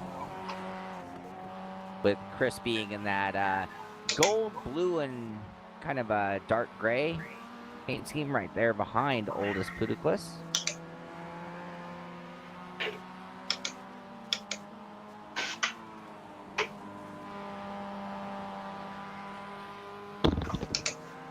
Okay, I'm back, Shaun. Sorry about that, buddy. Oh, no problem. I got to test out my, turned on my camera. I had it at the ready. Oh, very nice. I see you there. Yeah, fantastic. Now that you're back, I will... Yeah, good stuff. Where's my mouse, though? Yeah, 17 minutes remaining in practice here, so give you time to go get some mojo, some gojo. Some stretch. Some stretch, that's right. A little yoga. Throw in a little 3-minute meditation. So, while you were away, Oldest ran a 43.895. Oh my goodness! And Rice Pudo ran a 44.4. Yeah. So yeah, that happened. Oh, this is what happens when I step away. Aldous runs a 143.895. Nicholas Rice Pudo runs a 144.433. Unbelievable time. Shaun Cole now drops to P3. but he said he's okay with that. So good job out of the top 3 drivers here tonight. That number 6 of Jose Wilcox still holding down that P4 spot now with a 145.345, and Wouter Van Morik right there in P5 with the 145.628. Jonathan Hacker still looking to improve on his time. Jose Cabrera out there now in that number 12 car, his familiar number 12, putting down a 146.554. Great time out of that number 12 machine. Chris Schulte's having a good run already so far, just 9 laps on the board. He's got himself up to P8 with a 146.138. Drivers, we are now down to just over 15 minutes remaining in the hot lap practice here before qualifying. Just 15 minutes remaining.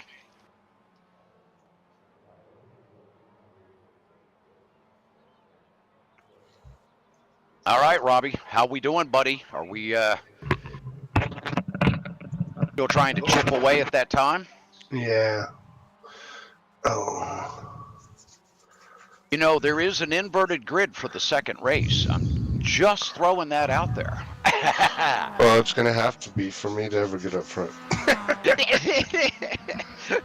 Well, unfortunately, I can't change it once the session is launched, but I'll say you're very close to the front row. Right. All right, I'm going to go take a leak. I'll be right back. Okay, bud. Well, if you're out there watching the broadcast here on the Simpit and you're wondering, I wonder if I can actually beat those times, you know what? It's free to come in here and jump. We're not charging for this thing tonight. Come out and get yourself a Ricmotech t-shirt. All you got to do is win the feature event tonight. Come out here, spin some laps. We have just under 15 minutes remaining in qualifying. Come on out, strap in to this little Mazda MX-5. Buzz around this wonderful undulating course of Okayama. This place is such a fun, challenging driver's track. Talking about that all evening, some of the complexities to driving this place, the inputs, not only with your feet, but your steering inputs. Really getting them to talk together around this place can be a real challenge when you've got that car out there on the edge, trying to capitalize on every inch of the track to get that best time on the board. And right now, Aldous has been able to do it. A 143.895, unbelievable time out of that 666 machine tonight. He finds himself up at the top of the leaderboard as we'll be heading into qualifying here in just under 14 minutes now remaining in our hot lap practice. Nicholas Rice-Puto in that number 11 machine tonight with a 144.433. Let's step back down the order here. Okay, Chris Schulte's now. New time out of him, a 145.327. Looking at, let's see, Robby Unser still sitting on a 145.710 in P7. Jose Cabrera still holding down P9 with a 146.554. 11 turns here at this 2.3 mile course. Set within the hills in Japan. Very unique layout here at this track. There is a short version of this course as well on iRacing. Come out of turn 1 and basically make a 180 into the entry of turn 7. It takes turns 2 through 6 out of the loop. Really shortens the course up quite a bit, pretty much cuts it in half.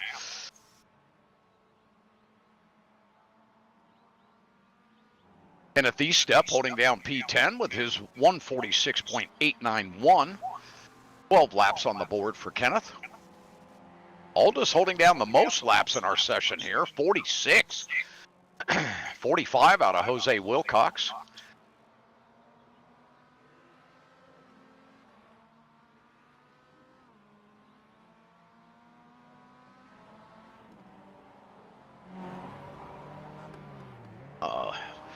In there out of the 11 of Nicholas Rice-Puto. He'll back up and keep those tires on the car instead of resetting and getting a fresh set. Very experienced driver. Nicholas been a champion in many series on iRacing. Did several competitions over at XMS Racing in the Ricmotech series over there. Had great success in a couple of those series. Went up against some of the best on iRacing there at XMS.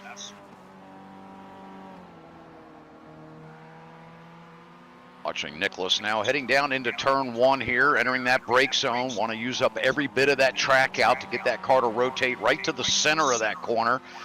Comes off very nicely, sets up his entry into turn 2 here. A nice run up off that exit. Again, taking that track out all the way to the edge. Really needs to maximize your track space to keep the RPMs up on this car. Watch him dive right down, get a little tap of that inside curbing, and again, as he approaches the exit there, coming out onto the back straight. Setting up for this hairpin down here is very unique and really risky with this car, as it can get a little loose under braking here coming down into this hairpin. Really have to whoa the car up. You see, and gets that car to rotate right to the apex there on the bottom of the curbing. Comes right back track right to set up the entry for 6. Now into 7. Nice smooth run through both of those double lefts. Those are always tricky to get right. Now we're going to head down into a bit of a switchback section. Out of 8 here.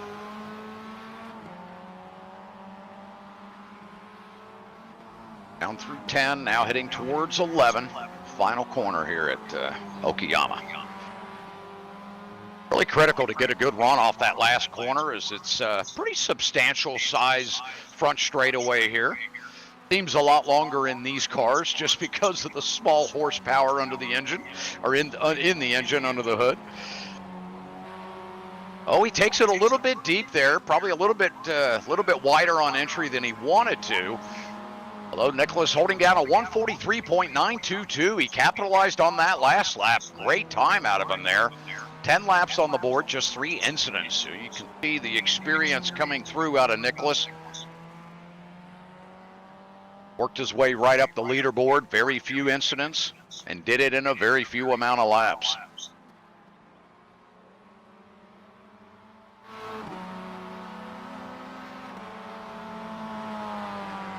Heading over to the 12 car here, that's Jose Cabrera.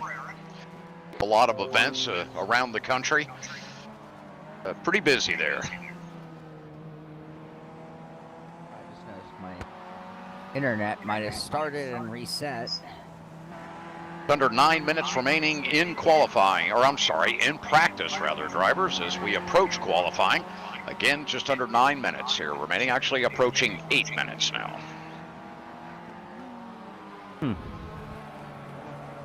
tell you, we were talking about weather, Kevin. Yeah, but when it comes to other things like internet, cell phone. Okay. Oh my God, I've never lived somewhere worse. Are you serious? Yeah. Is it the climate? What is it that causes it? No, it's that this particular spot I'm in, they don't let them build enough cell towers for the amount of people or the amount of space. Oh gosh. So it's, I would say, political on the side of, I mean, it's the kind of city that just, we don't even have like normal national chains here, right? It's all local mom and pops. They try to keep it that way as much as possible. I mean, there is a Target, but right. There's no Walmart. Interesting. Yeah, there's only a handful of fast food places. Whereas beautiful area, I'm sure. However, yeah, I mean but the downside are other things like I can't get cell service at my house, or it's like very intermittent. Right. And then the other is my internet. Yes, it will achieve the fast speeds as promised. The only problem is it hiccups all the time. It's like, oh gosh, that's as bad as a bad connection, you know? Yeah, right. Yeah. Anyway, I've had a few streams that have actually disconnected because it was just like a little hiccup in the internet, but it was all it took, long enough to shut it down. Anyway, it's unfortunate. We survived it. Oh, okay, good. Yeah, I didn't notice you go down, so good. It did a refresh thing, I noticed. Oh, okay.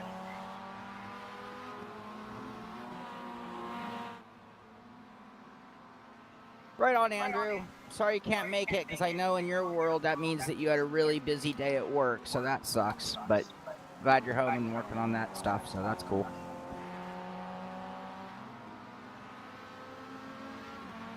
Jordan Ricmotech joining us. And Gonna Tim take it a Rangers. Okay, great. Whoa, Shaun, you, Yeah, I think I'm just not going to drive until qualifying, because I think at this point I'm getting tighter, and okay, yep, yep. I need to actually just focus on a good qualifying run.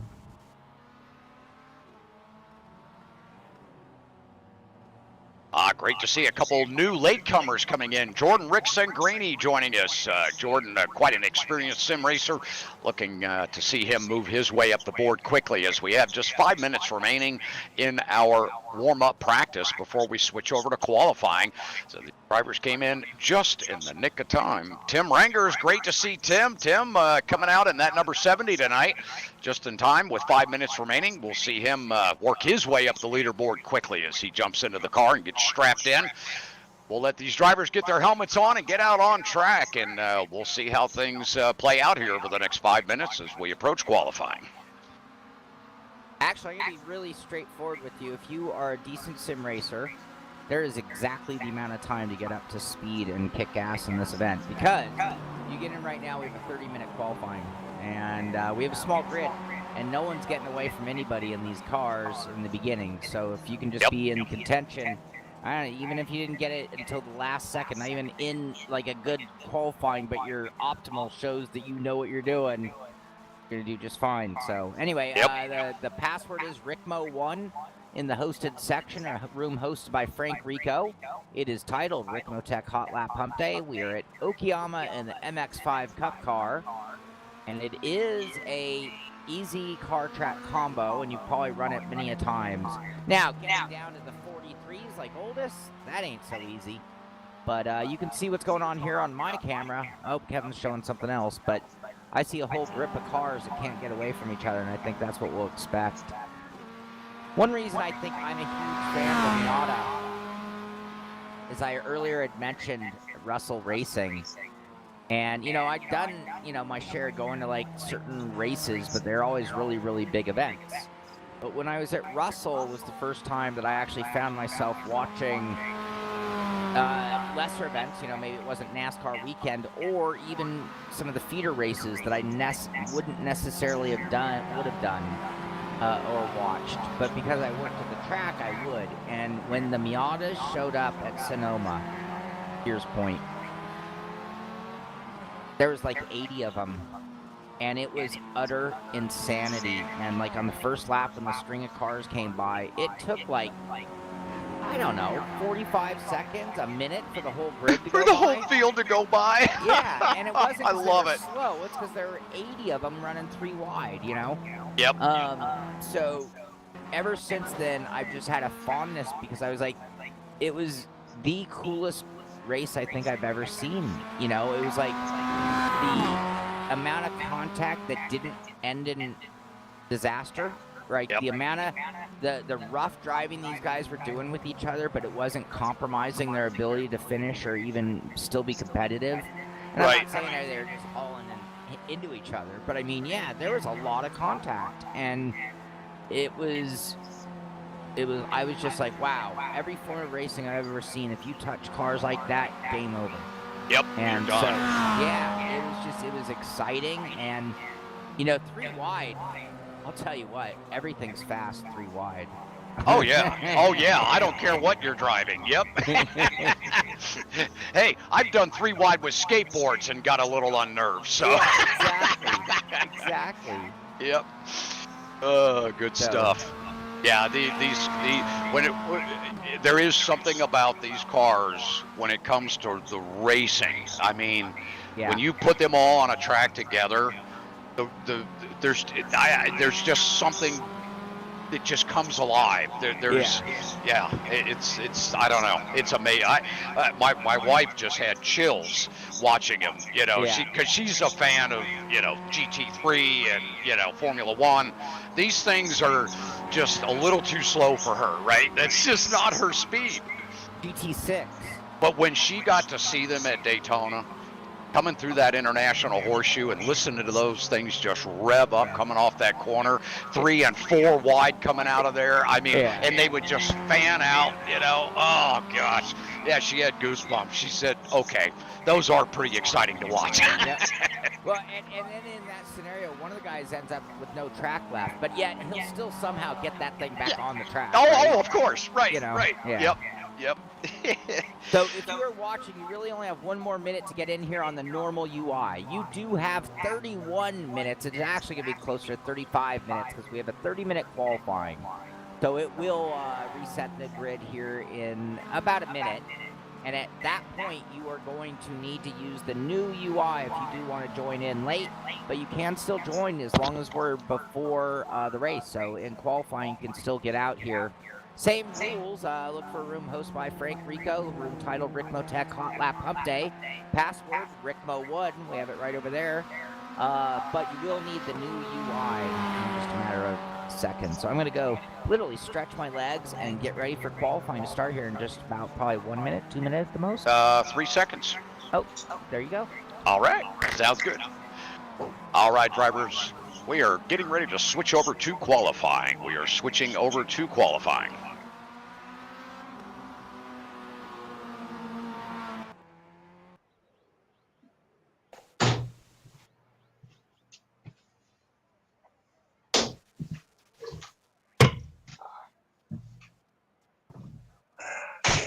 All right, drivers, green flag qualifying. Green flag qualifying. You'll have 30 minutes to get your best lap time on the leaderboard. The first 15-minute event will be gridded by those times that are set in this 30-minute qualifying.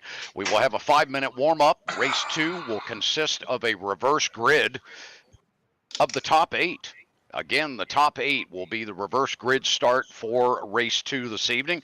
And we'll be racing for one of those Ricmotech Racing Simulators t-shirts, as well as your name getting punched into the golden ticket for that $500 prize given away in December. If you are in that championship in December and win that event, you'll win $500 in sim racing gear from Ricmotech.com. We appreciate each and every one of you coming out tonight. We'll keep the mics closed here during qualifying so everyone can concentrate. Great to see David Clymer and Tim Rangers and all the drivers that just came in late here. Appreciate you guys coming out tonight. Thanks for all of you being here. Good luck in qualifying. I'm going to have to start working on my lobbying team for the final combo. What do you mean? Make sure it's a combo I have a fighting chance for. I want that $500. I love it. Well, I hope we end up doing a truck at some point, right? Yeah. Somewhere. We got to do that. I mean, it's nice to do a rally car somewhere. Yeah. You know what I mean? Those are two things that I think. Yeah, those might be on the docket somewhere down the list there. Yeah. Driving my cold tires.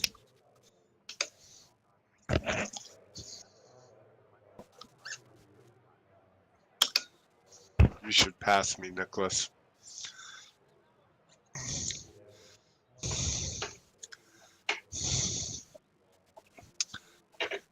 We do want to let our viewers know about something exciting coming to iRacing. There is a new series on the horizon called the Ricmotech Ringmeister Series, featuring 4-lap races at the Nürburgring. That's right. There will be unattached qualifying. The series will serve as a pilot program. Yep, for a new series concept. The cars in use will change each week over the course of the season rather than the track. Guess what, guys? It's sponsored by our very own Ricmotech. That's right. Frank Rico jumped on board to support this new series here, the Ricmotech Ringmeister Series. Again, it will be the same course, Nürburgring, every week, but you're going to get a different car. Week 1 will be the Mercedes GT3 car. Week 2 will be the Porsche 718 Cayman GT4. Week 3 will be the Hyundai Elantra. Tried to get out of your way there, Jose. Week 4 will be the Toyota GRD6. Week 5, we'll find another GT3, the Ferrari Evo. Week 6 will be the BMW GT4. Week 7 will be the Honda Civic. Week 8, here you go, Robby. That'll be the Ford Formula 1600. Yeah, that new Ray 1600 that came to iRacing. That'd be a nice little open wheel car for you to take out to Is it the a little Nürburgring. non-wing thing, or what is it?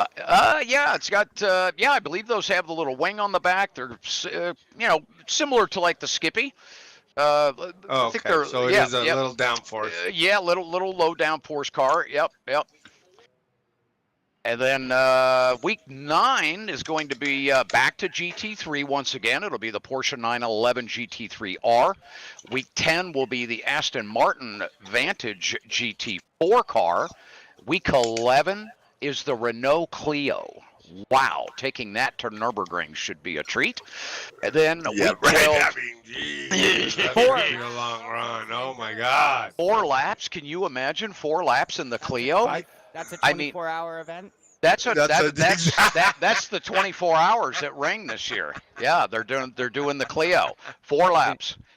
The first lap will take you from 6 a.m. to noon. The second lap will get you through the afternoon. So every 6 hours, swap drivers. You swap every lap. Yeah, so week 12 will be the back to GT3 once again. This time it'll be the BMW M4 GT3 car. So, yeah, 12 different cars, 1 track for the Ricmotech Ringmeister Series. That'll be coming to cool. iRacing very soon. Yep. I suppose if you're going to do something like that, that would be the track to do that type of a thing with. Absolutely. You bet. It's a really, really neat concept. Yep. Andrew, I did you it ran out of 24 gas hours there. in the oval race. What happened? What's that? I just talking to chat. Oh, gotcha. Yeah, I don't have the chat up. I need to figure out how to because on the I use the kids monitor over here for the wow, and it just went haywire. There we go. Now it's back.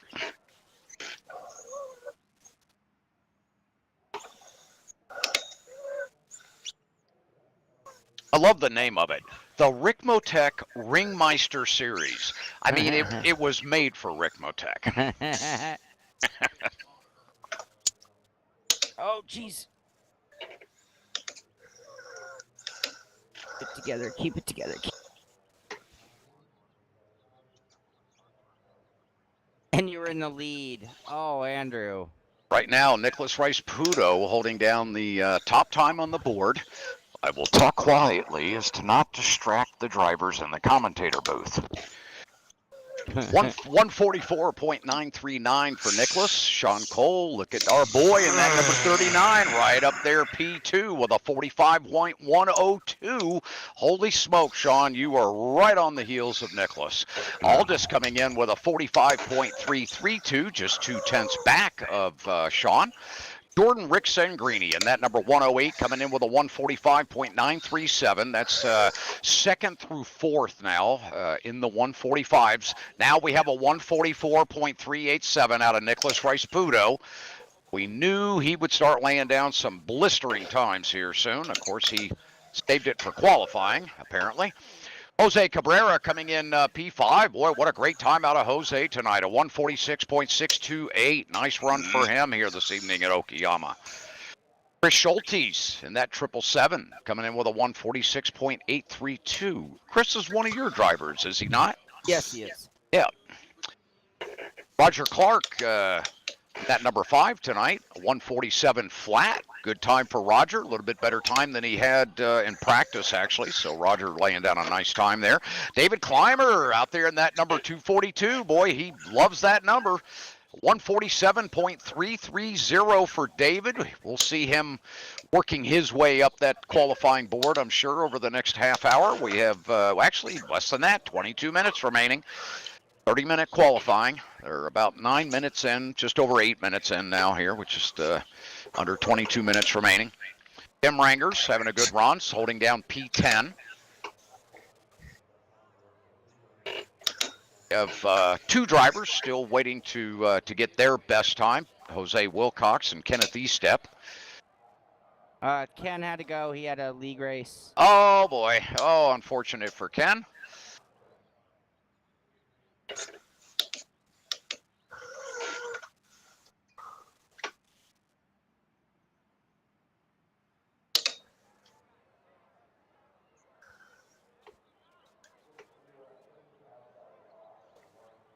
Ooh, Aldis goes right to the top of the board.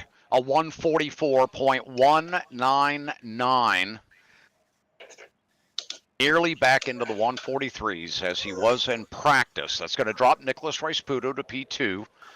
Still sitting on his 144.387. Shaun Cole comfortably at his 145.102, which is a 4/10 lead now over Rick Sangrini. Jordan in that 108, about 6.5 tenths back of Shaun Cole. Chris Schultes still holding P5 now in that 777 car with a 145.795. The first driver in the 145s and sitting about 1 second back from Jordan Rick Sangrini.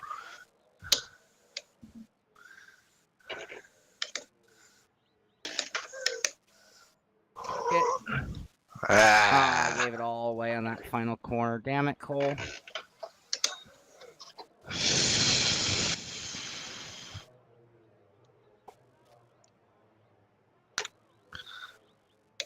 Oh, there we go. 143.804 out of Aldis Butelli. He beats his time from practice.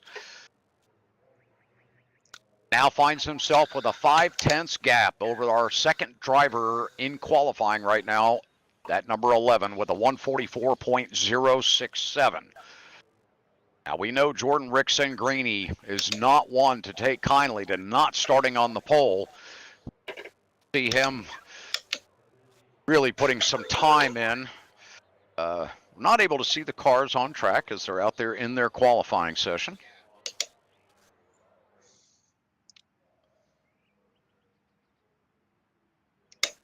Try to paint the picture for you here. 5 laps now completed for Jordan Rick Sangrini. 6 laps for Aldis and Nicholas. Shaun Cole now about to complete his 5th lap. Shaun now down close to the 144s. He's popped a 145.039. Ironically, that's his car number. Chris Schultes closing in on Shaun. Boy, he's right there with that 145.137 now. Robby Unser gets a great time. A P6 for Robby with a 145.845 now.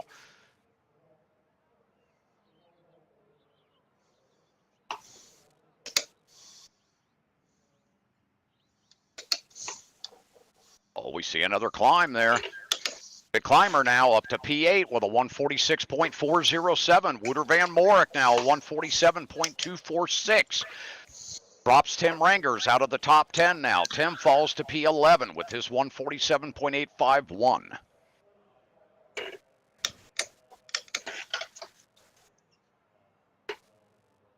$18 minutes remaining in our qualifying session.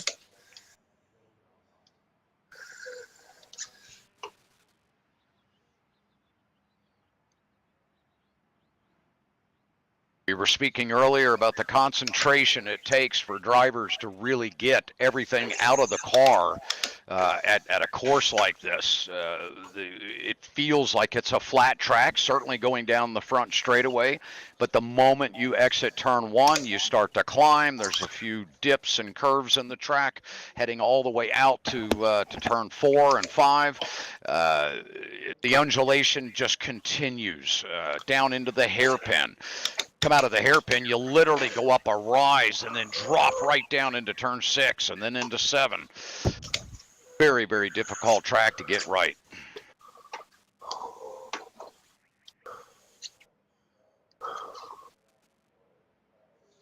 Gosh.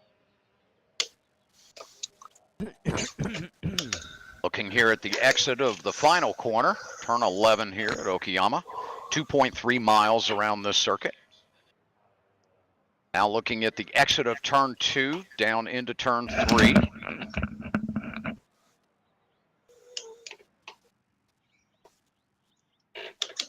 Big carousel corner, I like to call it. Turn 4, Atwood Curve. Turn that Robby was not happy with earlier this evening.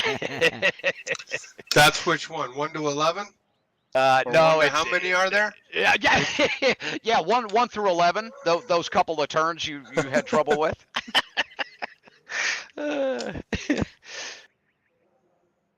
Oh, trust me, you guys are doing way better than I would tonight. Holy cow, man, this place is tough.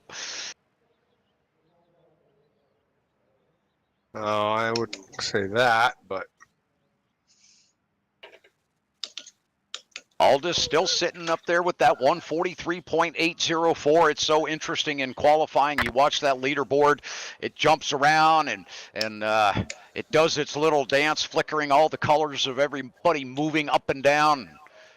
Get about 10 minutes in, you start seeing that now they're really pushing to get anything more out of the car. That leaderboard starts to quiet down. You don't see any movement for a couple of minutes, and then you may see a slight jump by one driver every 4 or 5 minutes. Right now, we're about 3 minutes in. Nothing has moved on the board.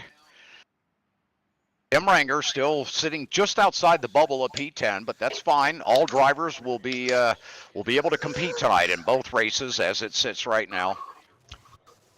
Should have 12 drivers in both of our feature events tonight, or our heat, then our feature. Double 15-minute sprint races. Biggest strategy tonight for drivers is going to be what we discussed earlier, is the tires. Making sure that you manage those well the first couple of laps. You don't want to lose a lot of positions those first laps if you're trying to take care of that tire wear, but at the same time, you don't want to overdrive those corners on those opening couple of laps. This car will snap quickly. You'll certainly make up the ground if you have to take it a little bit easy there.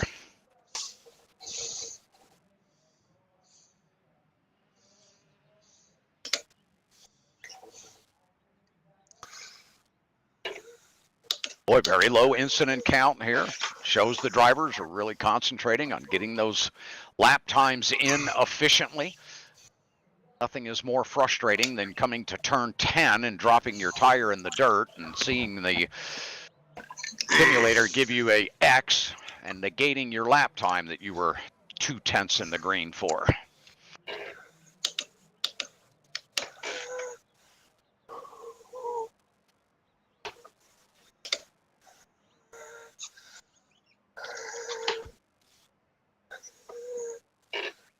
Entry to turn 1 here we're looking at. You see the large hills around this course. This track kind of nestled in here.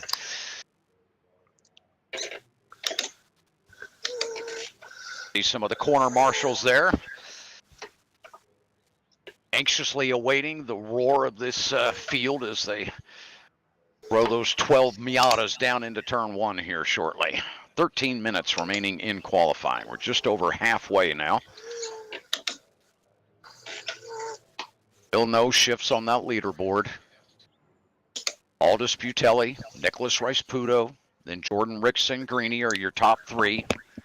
Shaun Cole, Christopher Schultes, Robby Unser make up the next 3. Jose Cabrera, Wouter Van Morik, David Clymer make up your next 3 back to P9. Then rounding out our top 12 are Roger Clark, Tim Rangers, and Jonathan Hacker.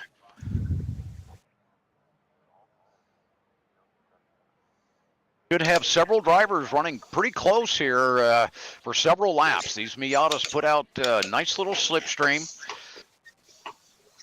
Drivers can just maintain their pace and run nice clean lines. They should be able to get in a train here and save those big moves for those last few laps.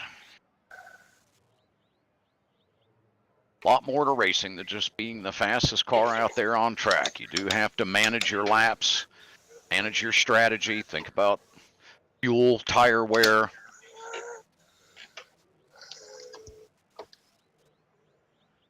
Even in the sim world, there's a lot that goes on mentally for drivers. I almost sometimes think it's worse in the sim. just because you don't have that seat of the pants feel. You don't have quite the visual that you would, in the real car. So it makes it a little more difficult to manage, your surroundings and your situation awareness, which then kicks up that adrenaline level a little bit. Nice weather here tonight for our event. Start closing in on 10 minutes remaining in qualifying. We're looking at Atwood Curve here, which is the uphill carousel. Big right-hand sweeping corner that leads you out onto the backstretch.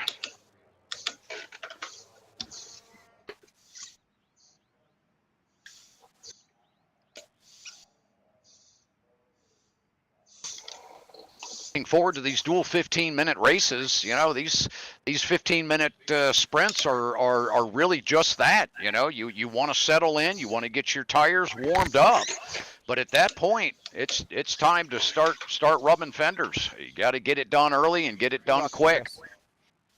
All right, one more go. I didn't think much would change, but Did you just pit? I just came out of the pits. All right, we do have a mover on the board here. The 108 of Jordan Rick Sangrini has found himself up into the podium spot here for qualifying. He'll be starting on the inside of row 2. For you, Robby? I'm coming out. You're okay. Now pushed Shaun Cole to the outside of row 2 now. By not much. By literally 13 thousandths of a second. Thought I'd emphasize that for you, Shaun. Guess I shouldn't wait for Robby. All right. You're all right. Yeah. No, you're okay. I see you there. Chris Schultes now up to P5, dropping Robby Unser to P6 now. Far.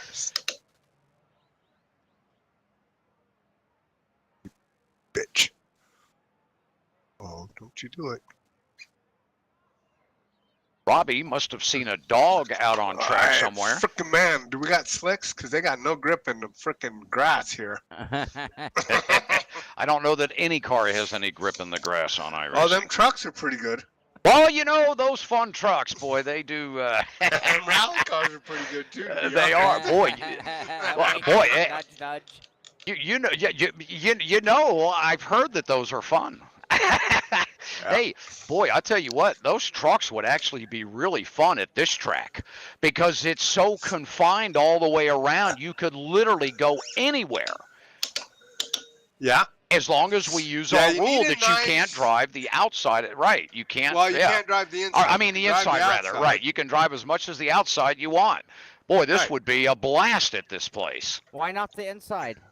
On this because iRacing gives you'll get slowdowns. Yeah. Slowdowns. Yeah, I thought. Plus, you're cutting the track surface. So if we stay to the outside, you're never, you can utilize the dirt because it's an off-road truck and go a little quicker, maybe. Right. Yeah. No. At Brands Hatch, I mean, we ought to look at. There's got to be some that the layouts are really good for that. Yeah, for you folks watching tonight, we actually did a hot lap at Brands Hatch in the off-road trucks last year. It was probably the funnest hot lap we've ever done. Yep. Ah, you bitch.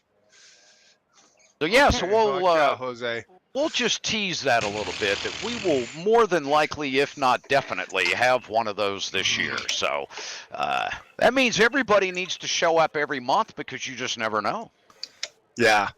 Whoa. Yeah, we need to find the right track. Whoa, I gotta look. I mean, because you need something with a lot of good greenery around. Yeah. Hey, Jose, Yep. what's up, buddy? And not a lot of, a lot of room without walls there. Like this right. has some, but then you get to a wall. Yeah, that's Like, true. I don't That's even true. want to hit the damn wall. Yeah, we don't need that. Yep. So no Bathurst then. Yeah, no Bathurst or Long Beach. Right. Although the jump at the end of the downhill would be fun in the trucks. Yeah. God, Bathurst, some Right. trucks would get up on the walls. Oh, they would just drive right over them, probably. I bet, Jeez. yeah, I bet. 7 minutes remaining in qualifying drivers. Give a 5 minute. 45.3. Oh yeah, nice. Yeah, that's a good time.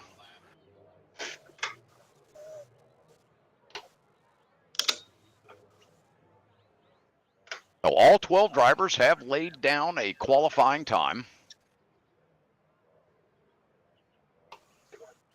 Why, you little son.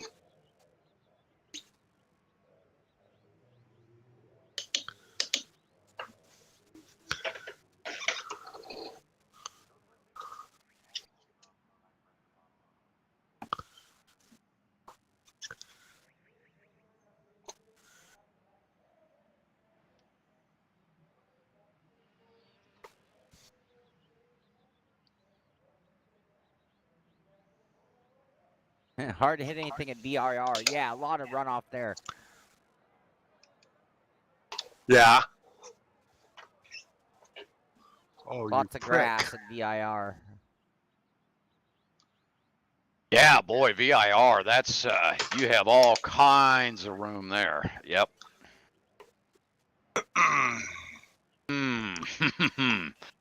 Yeah, maybe we should take suggestions. Excuse me. All right, I'm going to get one lap, and then if it's better, great. If not, I rest for the race.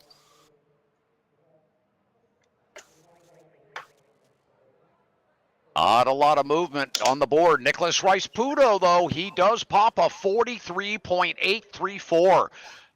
I will clarify, that is a 1 minute, 43.834, but that puts him within 34 hundredths of a second of the leader on the board here. Unbelievable times out of these drivers at the top. Jordan Ricmotech down to a 44.1. He's nearly in the 43s. Where'd you go? Crash?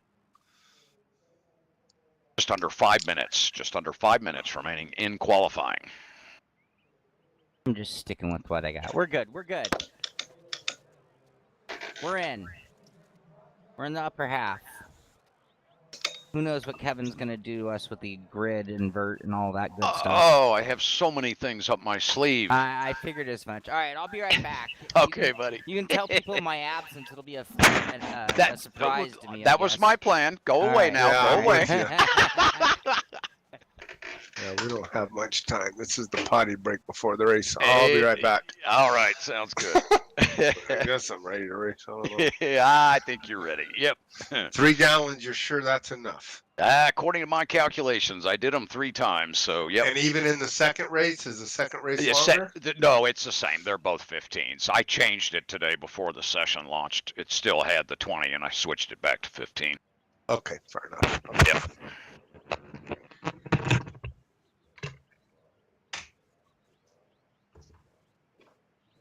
All right, folks, we are down to 3 minutes and 40 seconds remaining. If you are going to jump into this race to try to win one of those Ricmotech t-shirts, well, you better get it done quickly.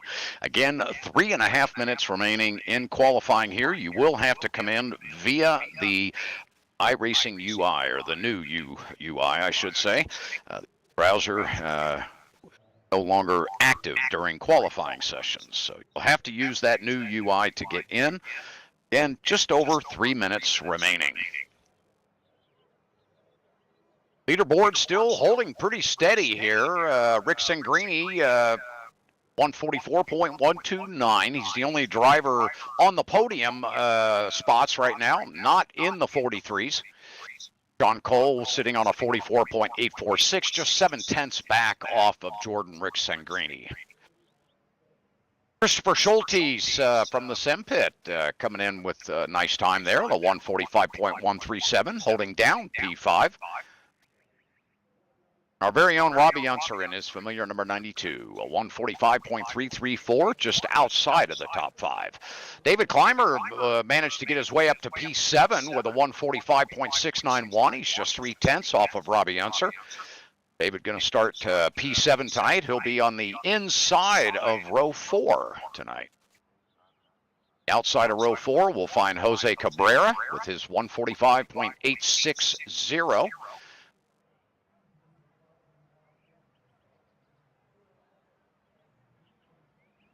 Driver with the most laps in our Hotlap practice, or I should say qualifying, was David Clymer. He turned 14. Laps in qualifying. Oh, I'm incorrect on that. Nicholas Rice-Pudo, I see, just popped up. 16 laps now have been completed by Nicholas. So he got right in that car, strapped in, threw that helmet on, and pulled out of the pits the moment he got that green signal to start qualifying. Taking advantage of every opportunity to maintain that top spot. Rice-Pudo will be on the pole. Aldis Putelli will be sitting outside of the front row there. 1 minute remaining, so keep an eye on the leaderboard here. See if times shift in this last 60 seconds.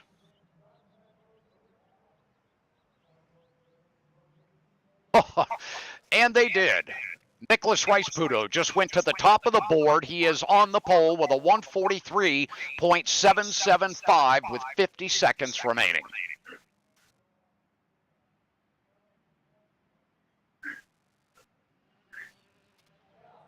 No other change on the leaderboard at this moment.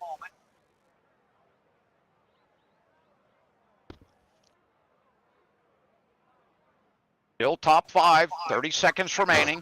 It's Rice-Pudo, Putelli, Rich Sangrini, Cole, and Schultes. What's that? 20 seconds remaining in qualifying. Let's see if that board shifts at all. Ooh, I held my spot. Yeah, you did good, Shaun. Oh, my back is hurting. We're getting old, Shaun. I am. We are. Oh, goodness. Yep.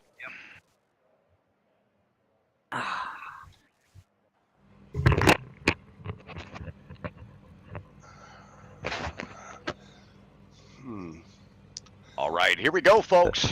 We don't have to change the car? We are gridding.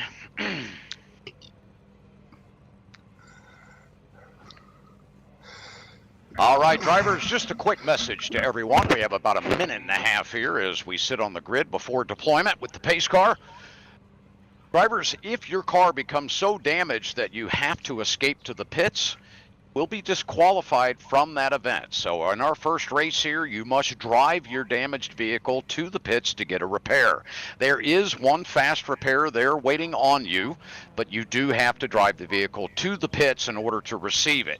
Now, if the cars are coming around, and I'm speaking of the live traffic of the race, you will need to move off the track line so that those cars can pass if your car is so severely damaged that they catch up to you and you're not able to make it to the pits.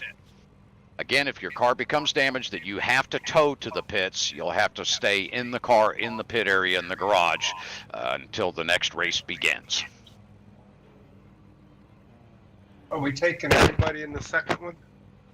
With this few guys? All drivers will be in both events here this evening. We are taking all drivers to both events. Okay.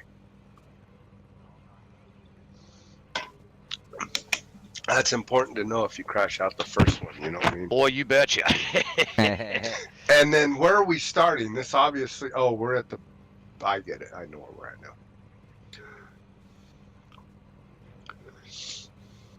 Will be a short pace lap, yeah. 10 seconds to deployment.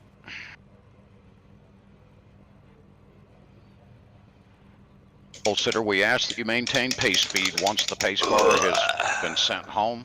Again, maintain pace speed once the pace car has been sent home. Brandon, why is your PC down?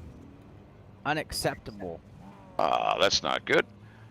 Brandon would be. All right, drivers, let's keep our situation awareness here on our very short pace lap. Let's be careful heading through this section of corners through 8, 9, 10, and 11 here. God, I'm almost spinning out right now. Pole sitter, we will be going on iRacing Green, car 11. Car 11, you are the control car on the start, but we are going on iRacing Green, 11 car iRacing Green. Stand by, we'll be sending the pace car home here shortly. All right, pole sitter, maintain pace speed, please.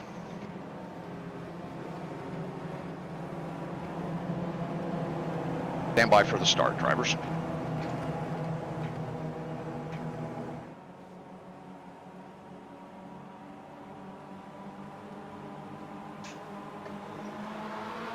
Green, green, green, green, green, green.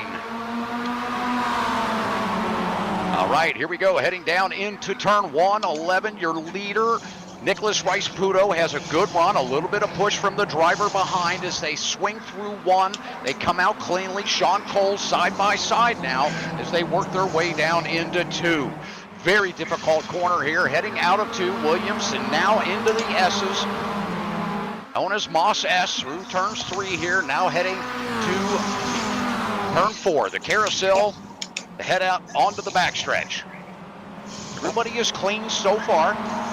No contact as of yet.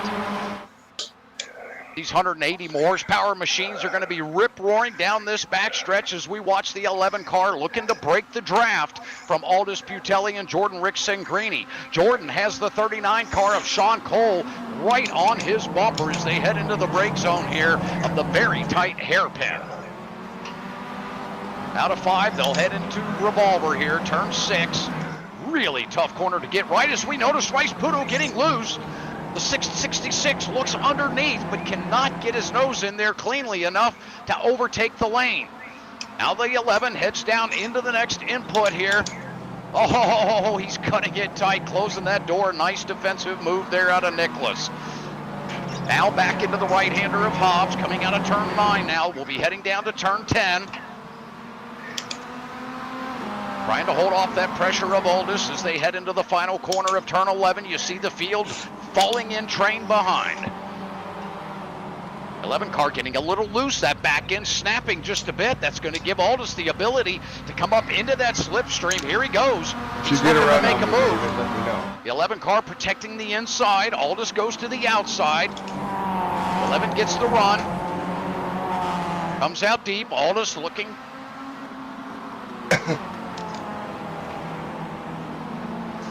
Aldous Butelli takes a lot of curb there, trying to get that car to rotate on the bottom. The 11's through the S's here. Has a lot of pressure. Man, here he goes, the Aldous Butelli machine looking to the inside. The 11 car knows he's there. He takes a little bit wider line. They're going to come out right together. The 108 is there, and there's Shaun Cole looking to get up in there himself. Boy, the action is just thickening as the race is going on here. We knew it would with these Mazdas. The 108 now giving a push to the 11 down into the brake zone. Aldous Butelli trying to protect the inside to maintain P2. They come out as a train as they head down into Revolver. Out of 6, Butelli finds himself off in the sand. The 39 car looks to make a move but can't do it. He tucks in behind. Oh, a big swing out of the 777. He gets loose coming off of 8. Or 7, rather. Now through 8. Up into the very tight wrapping turn of 9. So tough to get the power down off this corner. Gone now, right on the heels of P3 there. Aldous Butelli struggling now. It's fallen back. Gonna need to let those tires cool down a little bit. He was really sliding around. Shaun Cole doesn't get the best run off that final corner. He's getting pushed by the 12 car. Now the 12 goes low. Let's see what happens here. 12 cars trying to get a move done. Can't get it. Thinks better of it and drops in behind that blue and orange Simpit machine. Jose Cabrera taking a lot of curb there in that white 12 car, but he finds himself right back up on the heels of that 39. He's going to go left, looking to make a move now as they head down into that carousel. May try to come back underneath the Simpit machine there of Cole. Let's see what he does. He sure does. He looks to the inside. Not able to get a run, though. Drops back into the slipstream. Not far back. We see the ship machine of Robby Unser there. That number... Something. 92 coming down into the hairpin with the 242. That's David Clymer, I believe. Yep, that's Clymer right on his heels.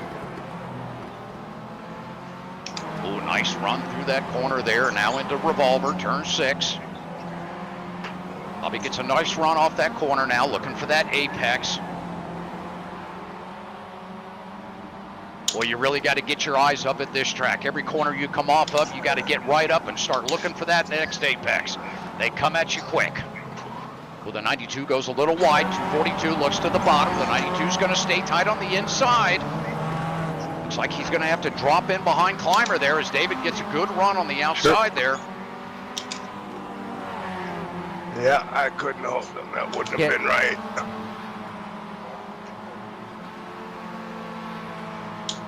Head back through the field here, see how our other drivers are faring. The 668 now of Wouter Van Morik. And that wild paint job, that Eddie Van Halen paint scheme with the yellow wheels. We'll head back to the number 5 there. Roger Clark having a good run tonight. I believe this is Roger's first run here in the Hotlap Humpday. Appreciate him coming out and joining us tonight. We got a big battle back here with the 70 car and the 777. A race of 7s here as they head around turn 2. Coming out of Williams, now into the Moss S. One of the leaders, I think that was We have a driver off track. Yep, Aldous spun. Aldous now out of commission as we see the Simpit machine heading down into the hairpin, going toe-to-toe with Jose Cabrera. 39's going to be able to keep it down tight on the bottom. The 12 stays wide, gives him the spot. We're going to have quite a battle on our hands between these two machines. Back up to the front.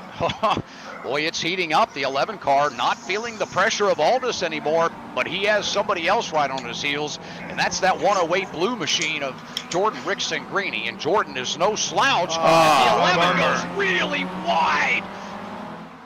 Coming out of 9 there. Boy, Hobbs Corner getting the best of the 11 car. It's amazing he was able to maintain that speed.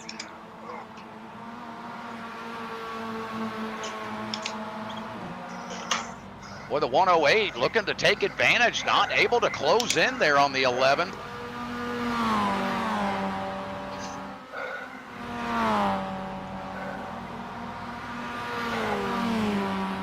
Watching David Clymer now. Kevin, did you talk invert? The invert is top 8. Top 8. Top 8 is the invert tonight for race 2. Top 8. All right, come here, Wouter. Nope, P8. P8. That's top 8 is being inverted. All right, here we go. Watching Robby Unser back ahead of David Clymer in that 242. Let's see if Robby's able to maintain that gap.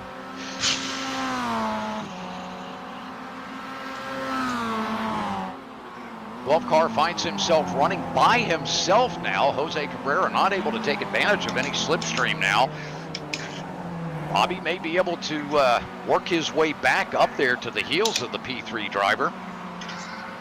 Jose Cabrera racing for Mental Health Machine.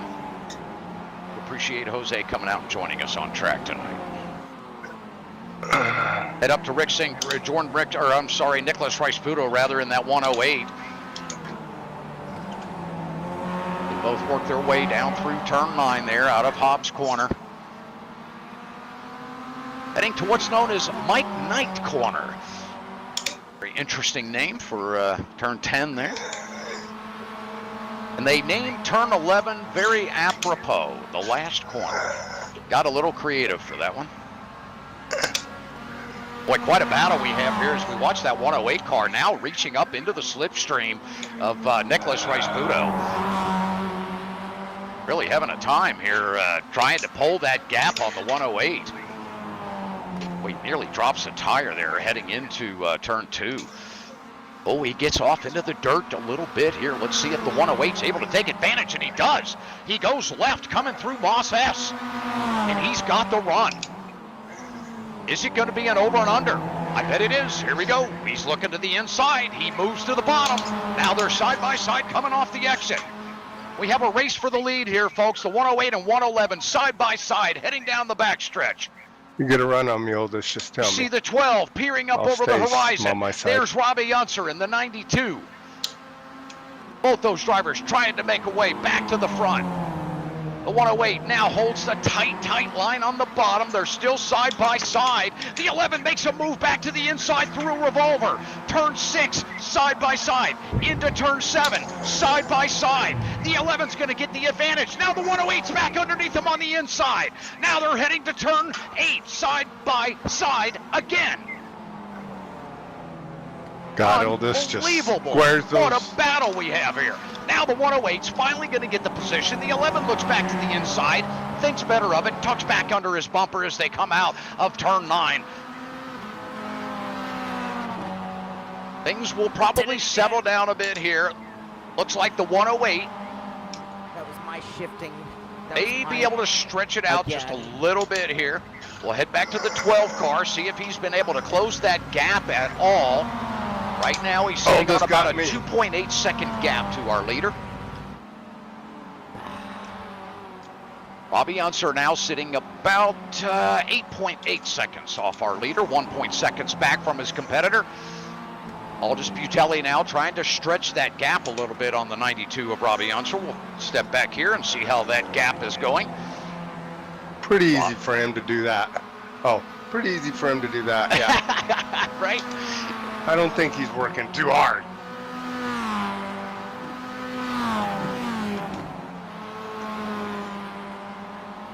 Robby finding that line now. One. Ooh, David Clymer, you see a little bit of smoke coming off the rear end of Clymer's car there. Looks to me like David may have a little bit of damage on his nose, slightly. Let me look here. Well, Doesn't maybe look like it from here. no, maybe not. No, it's just the angle that I had there.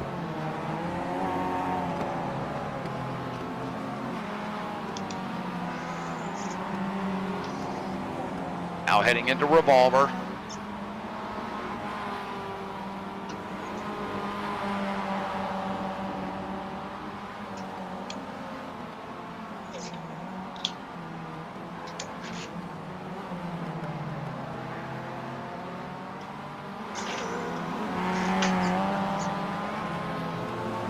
Oh boy, it's getting tight here for Robby Unser as he's heading out of Hobbs Corner.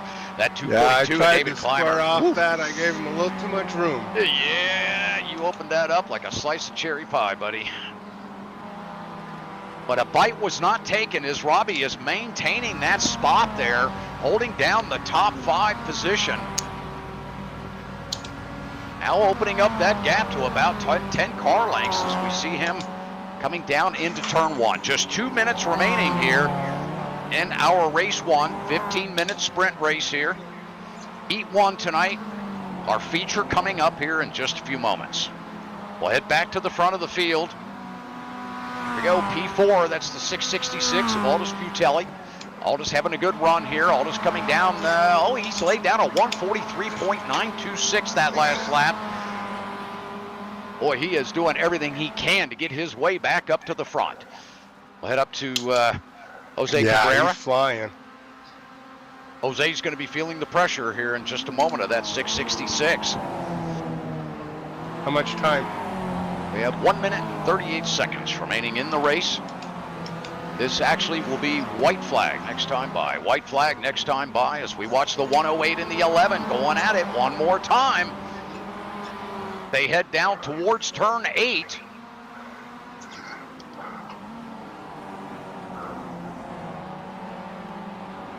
Up into 9 now through Hobbs Corner.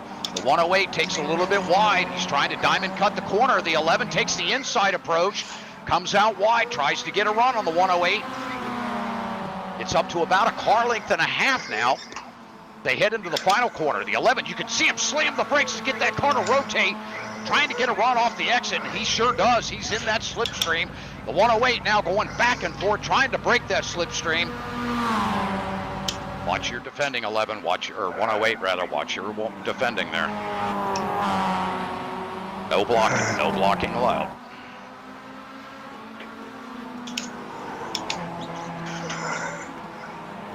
Heading through turn 2 there. Now heading to Moss S. Oh, the 11 gets a run on the inside. They are side by side one more time. Here we go. We're going to repeat that dance as we head into the carousel. 108 down on the bottom. The 11's going to pull the over and under. He gets a run up through the gap. He tries to go underneath. The 108 takes it away from him. Takes the defensive line. Now the 11's in the draft looking right. The 108 holds him right. He's going to have to stay there. He can't come back left again. That would be blocking. Would be penalized and have to sacrifice the position. Now side by side, inches apart, down into the hairpin. The daunting hairpin. Out of 5, here they come into revolver, turn 6, the 108 taking the lead once again with the 11 right on his heels. The 11 car gets a little loose coming out of 6. He has to brake heavy into 7, he falls back. 6, 7 car lengths now.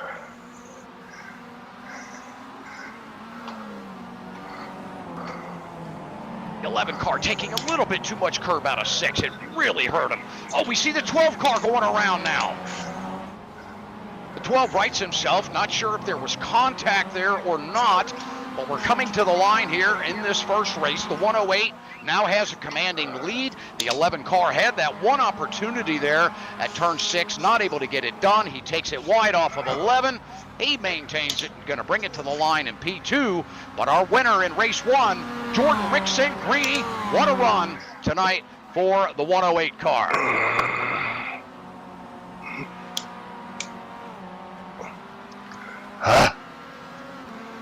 Absolute incredible drive.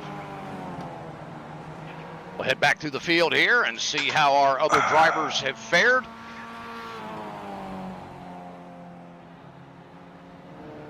Climber, Jose Cabrera has pulled off the track. Looks like most drivers have come across the line. The 70 car finally getting his way through the line there. Tim Renger's coming off the final corner. And we have the 9 car of Roger Clark, I believe, the driver in that car. We see him coming now into the final corner. His way to the finish line. All right, drivers, congratulations. Great race 1 there. And congrats to our winner, that number 108 of Jordan Ricmotech. What a race here tonight. And what a battle out there between he and the 11 car. Congratulations to Jordan Ricmotech. Jordan, you will find yourself starting P8 for race 2. Congratulations for that wonderful starting position. All righty. The poll tonight, well, going to be a surprising start here this evening. We are going to have quite a battle on our hands here. Drivers, 5-minute warm-up, 5-minute warm-up. What I want everybody to think about is how you're going to work through that traffic smartly, wisely, and with good racecraft. Let's make sure that we're mindful of our situation awareness. Let's try not to tap somebody and spin them off track. We're out here to have a good time tonight. Let's put some clean racing out there on the show for our fans. And let's have some fun, most of all. That's what it's all about.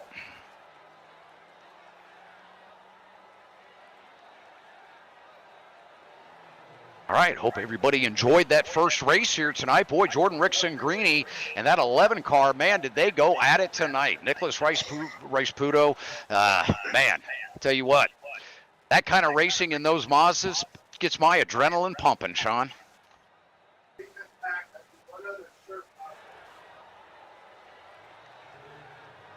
Yeah, good stuff out there, guys. Good stuff.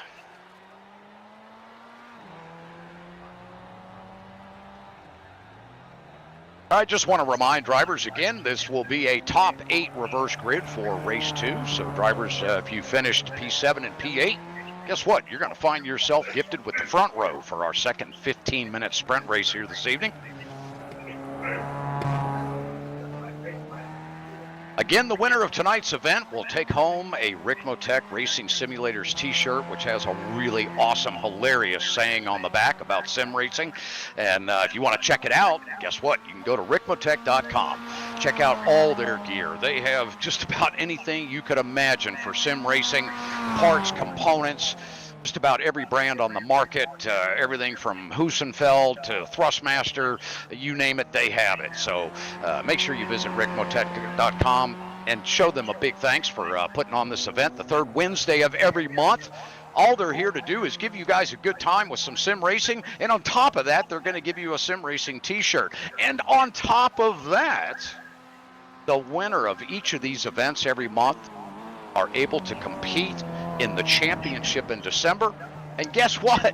The winner of that comes away with $500 in sim racing gear from Ricmotech. They're just giving and giving and giving down there. So I tell you what, show them some appreciation. Jump on their website, go to ricmotech.com, check out all that gear. You may find something you didn't even know you wanted. So they have a lot of stuff there. All right, guys. We have 2 minutes remaining in our warm-up session here. So, for our folks watching, it's too late to join the race, but please stick around and watch this final 15 minutes. This is where it gets exciting because we do reverse that grid. So now the drivers that were such hot shots in that first race are going to find themselves starting, well, quite a ways back in the field. We have just 12 drivers this evening.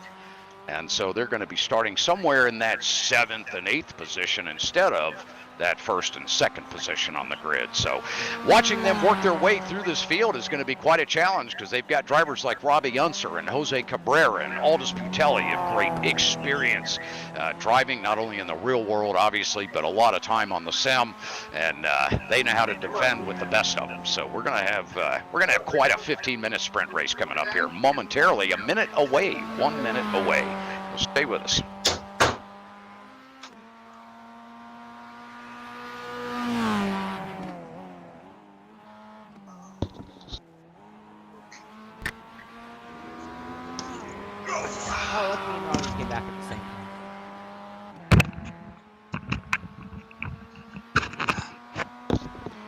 Standing though. Don, are you back and are you ready? I am back. He said he's back, there. Robby. That's about all I got. Yeah. I know. I'm on the same plan, whatever plan that is. Yeah, I'm just standing behind my rig trying to stretch my lower back. And oh, sure, then sure. Then as I do that, I notice, oh wow, your shoulders are worse than you thought too.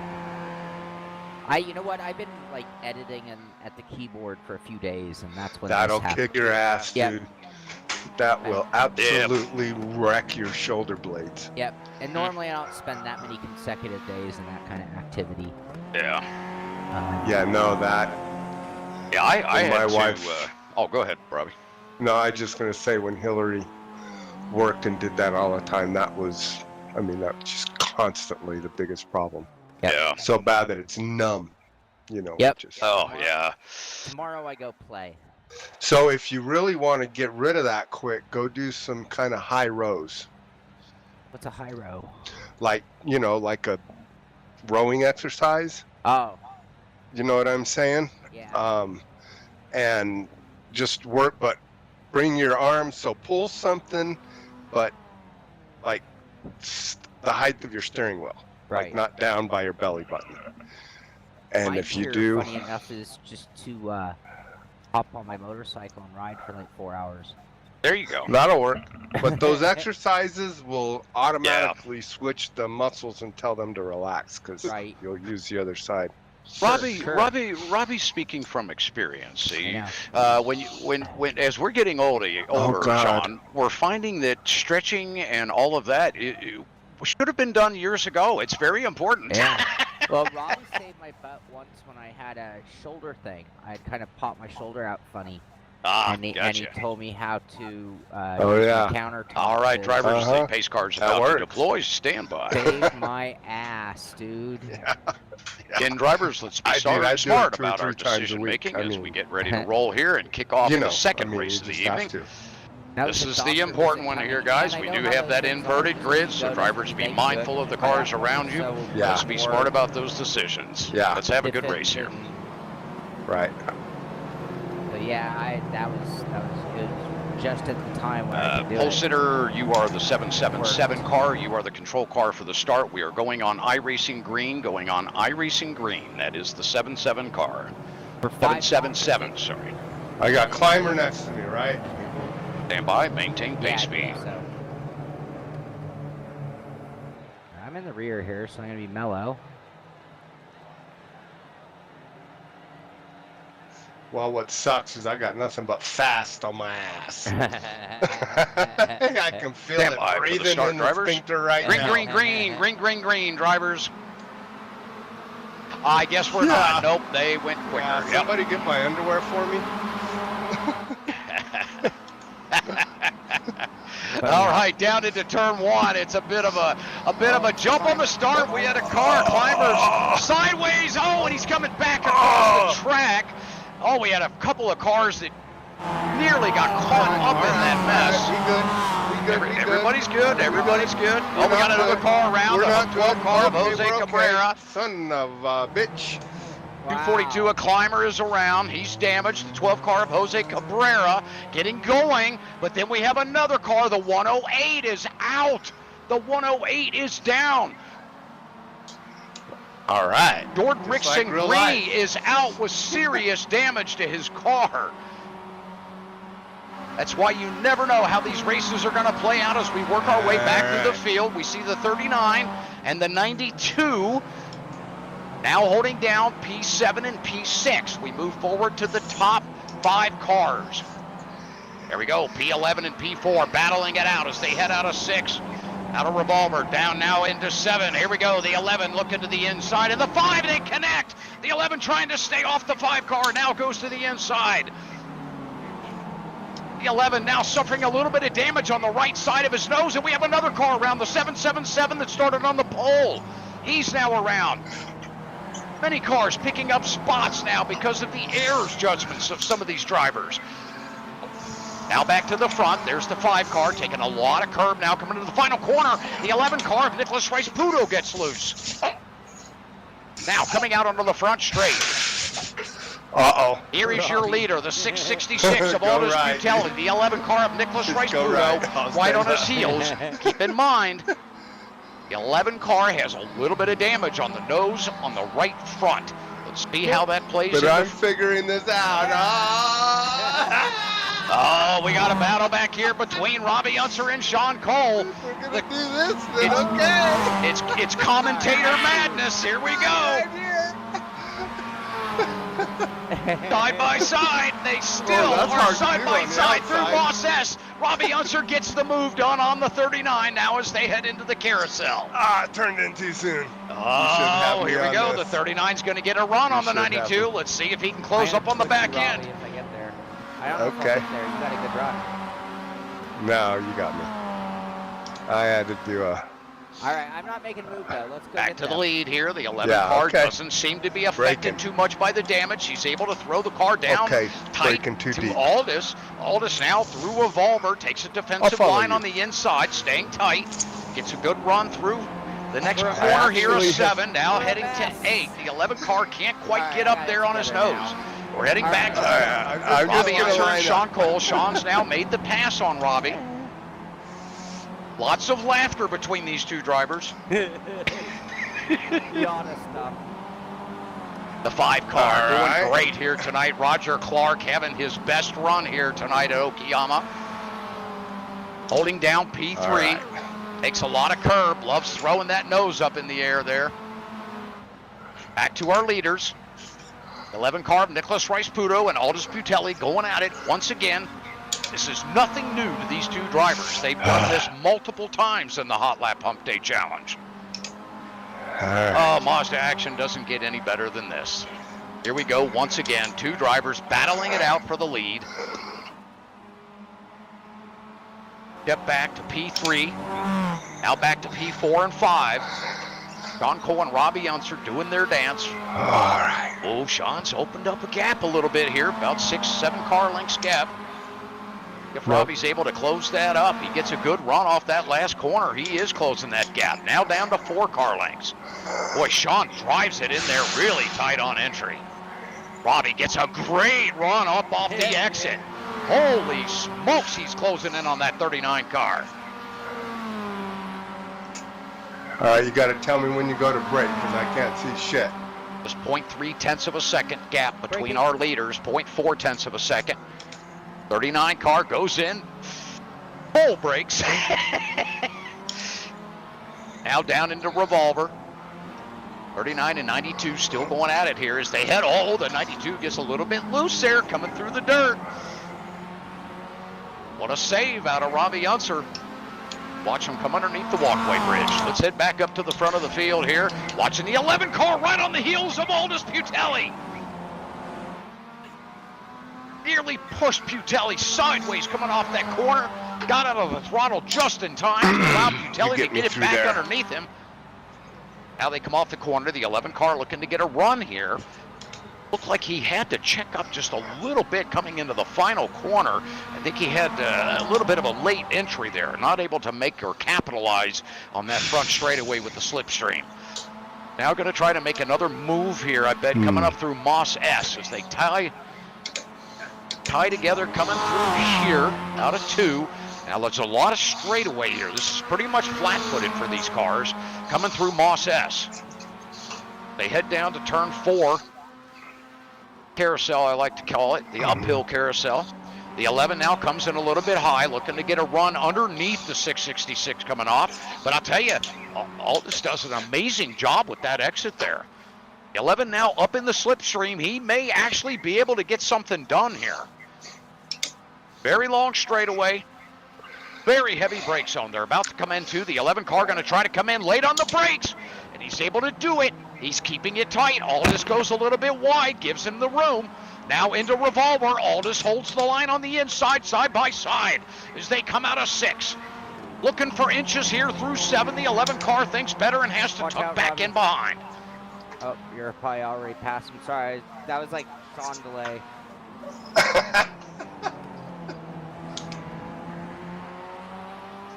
Yeah, I was like, for what? Yeah, you're already. My brain is a little communication right Well, you guys are in California, so Yeah, well, depending on if you're up or downwind, right. could go either way on that. Don't wreck, Shaun. Oh, jeez. I tell you, you guys crack me up. Oh, what a battle. Still going on the track out here. Even through all the laughter, the 11 car is just putting so much pressure on Aldis Butelli. That 666 machine just does not know what to do. That 11 is just sweating right down the trunk, and he goes to the left. Now he's going to try that over-under a move here. Let's see if Aldis can hold the bottom. Now Aldis gets a little loose. He's going to defend to the inside. The 11 goes left. He's back right again. He's going to have to maintain that spot. 11 now looking to the inside, trying to get a move here. Well, watch as they go by. He's still not able to get inside that quarter panel. Let's see if he can break late. He does. He gets inside. They're side by side through the hairpin here of 5. Now out of 5, up now into 6. Aldis is having to go back to the right. Comes back underneath now, right up against the back end of the 11 car. The question here, folks, is the 11 able to pull away? You see him going wide there, putting a lot of pressure on himself to try to open that gap up. He throws the car into this next corner. He's sideways again. Aldis closes back up onto his back end. Hardest thing for Nicholas right here is to just let the car settle down, let the temperature come down on the tires, and just get back into that race line. See them both coming off the final corner now, very similar lines. The 11 dives to the inside to break any slipstream attempt. See Shaun Cole now, P3 coming out of the final corner, having a great run here tonight. Robby Unser right behind him. Guy behind me, Roger, he's catching us. Yeah, he's Boy, angry. Roger Clark getting it done in that 5 car here this evening. We're seeing some of the best times out of him that we have seen all night, all the way down to a 1:45.693, and making ground on the 92 he's and closing 39. on me hard. Watching Aldis Butelli coming out of that final, or out of that uphill carousel, looking to get a move done on the inside. He goes to the outside. Gets into the slipstream, right against the side of the 11 car. Here we go, down into the hairpin here of turn 5. It's the only thing saving me. Once again, these two are going to share paint. Going down on the inside, Aldis gives room. The 11 dives in deep, takes over the spot. The 666 comes back to the inside through Revolver. Not able to get his nose in there, has to think better of it. Pucks back in behind the 11. Here we go again. We're heading to 8. The 11 goes to the inside, defends, under braking. Aldis goes to the outside. Gonna rotate back to the bottom. Tries to make an over and under move. Can't do it. Sets himself up now through Hobbs. Now out of Hobbs. And the 11 actually stretches about 3 car lengths out of Hobbs. Both cars take a lot of curb through the kink. Now down into 11. Well, the 11 takes it a little wide there, takes a little bit of dirt. The 11 swinging back to the inside, breaking that slipstream. Aldis decides to just stay in his lane and not play the game. Aldis gets a nice run down into the inside of turn 1. Let's see if he's able to close that gap now that the 11 car has opened up about 2 to 3 car lengths.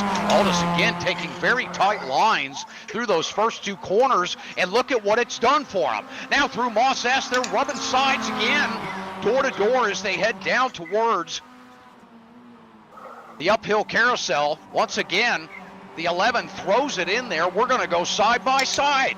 Unbelievable that these two are able to stay together like this. Now the 11 has to tuck back into the slipstream. Aldis goes to the inside to defend. Nicholas looking outside, gonna stay where he's at. Now he goes outside. Oh my gosh, there's just inches between the two. The 11 really pinches this 666 down tight there. I think he sustained a little bit more damage there on the inside. They actually touched going through that apex. Now out of 7 towards 8 now. Let's see what the 11's going to decide to do here. We have 3 minutes remaining, 2 laps to go here. What a battle here. Just will not stop. Every corner, these guys are looking for a way to get alongside of each other. Watch them coming out of 10, now down into the final corner. It's such a crucial corner here, that turn 11, because you have that huge straightaway coming off that corner. Get that exit wrong, you pay dearly for it all the way down that straightaway. Now you can see the 11 really staying within the grips of the 666 machine. Aldis Butelli now getting a good run through 1. He did really well that last lap through these 2 corners, was actually able to close up 3 to 4 car lengths on the 11 car. Now we see the 11 car is actually not really closed up much of a gap. Still sitting about 3 car lengths back. Aldis able to maintain this little bit of distance here. Here we go. Aldis goes wide. The 11 car has an entire track to get underneath of him here. Let's see if he's able to do it.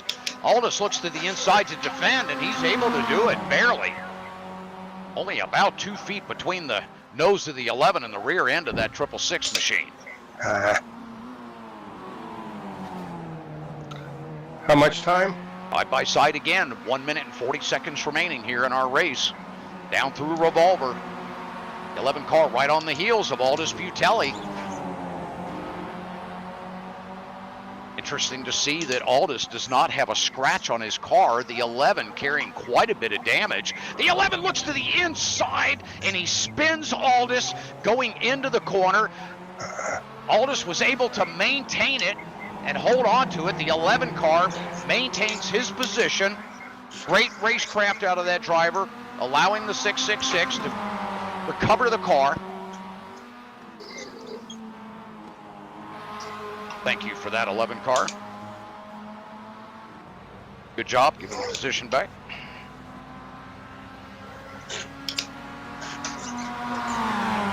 $50 seconds remaining. This is White flag. White flag.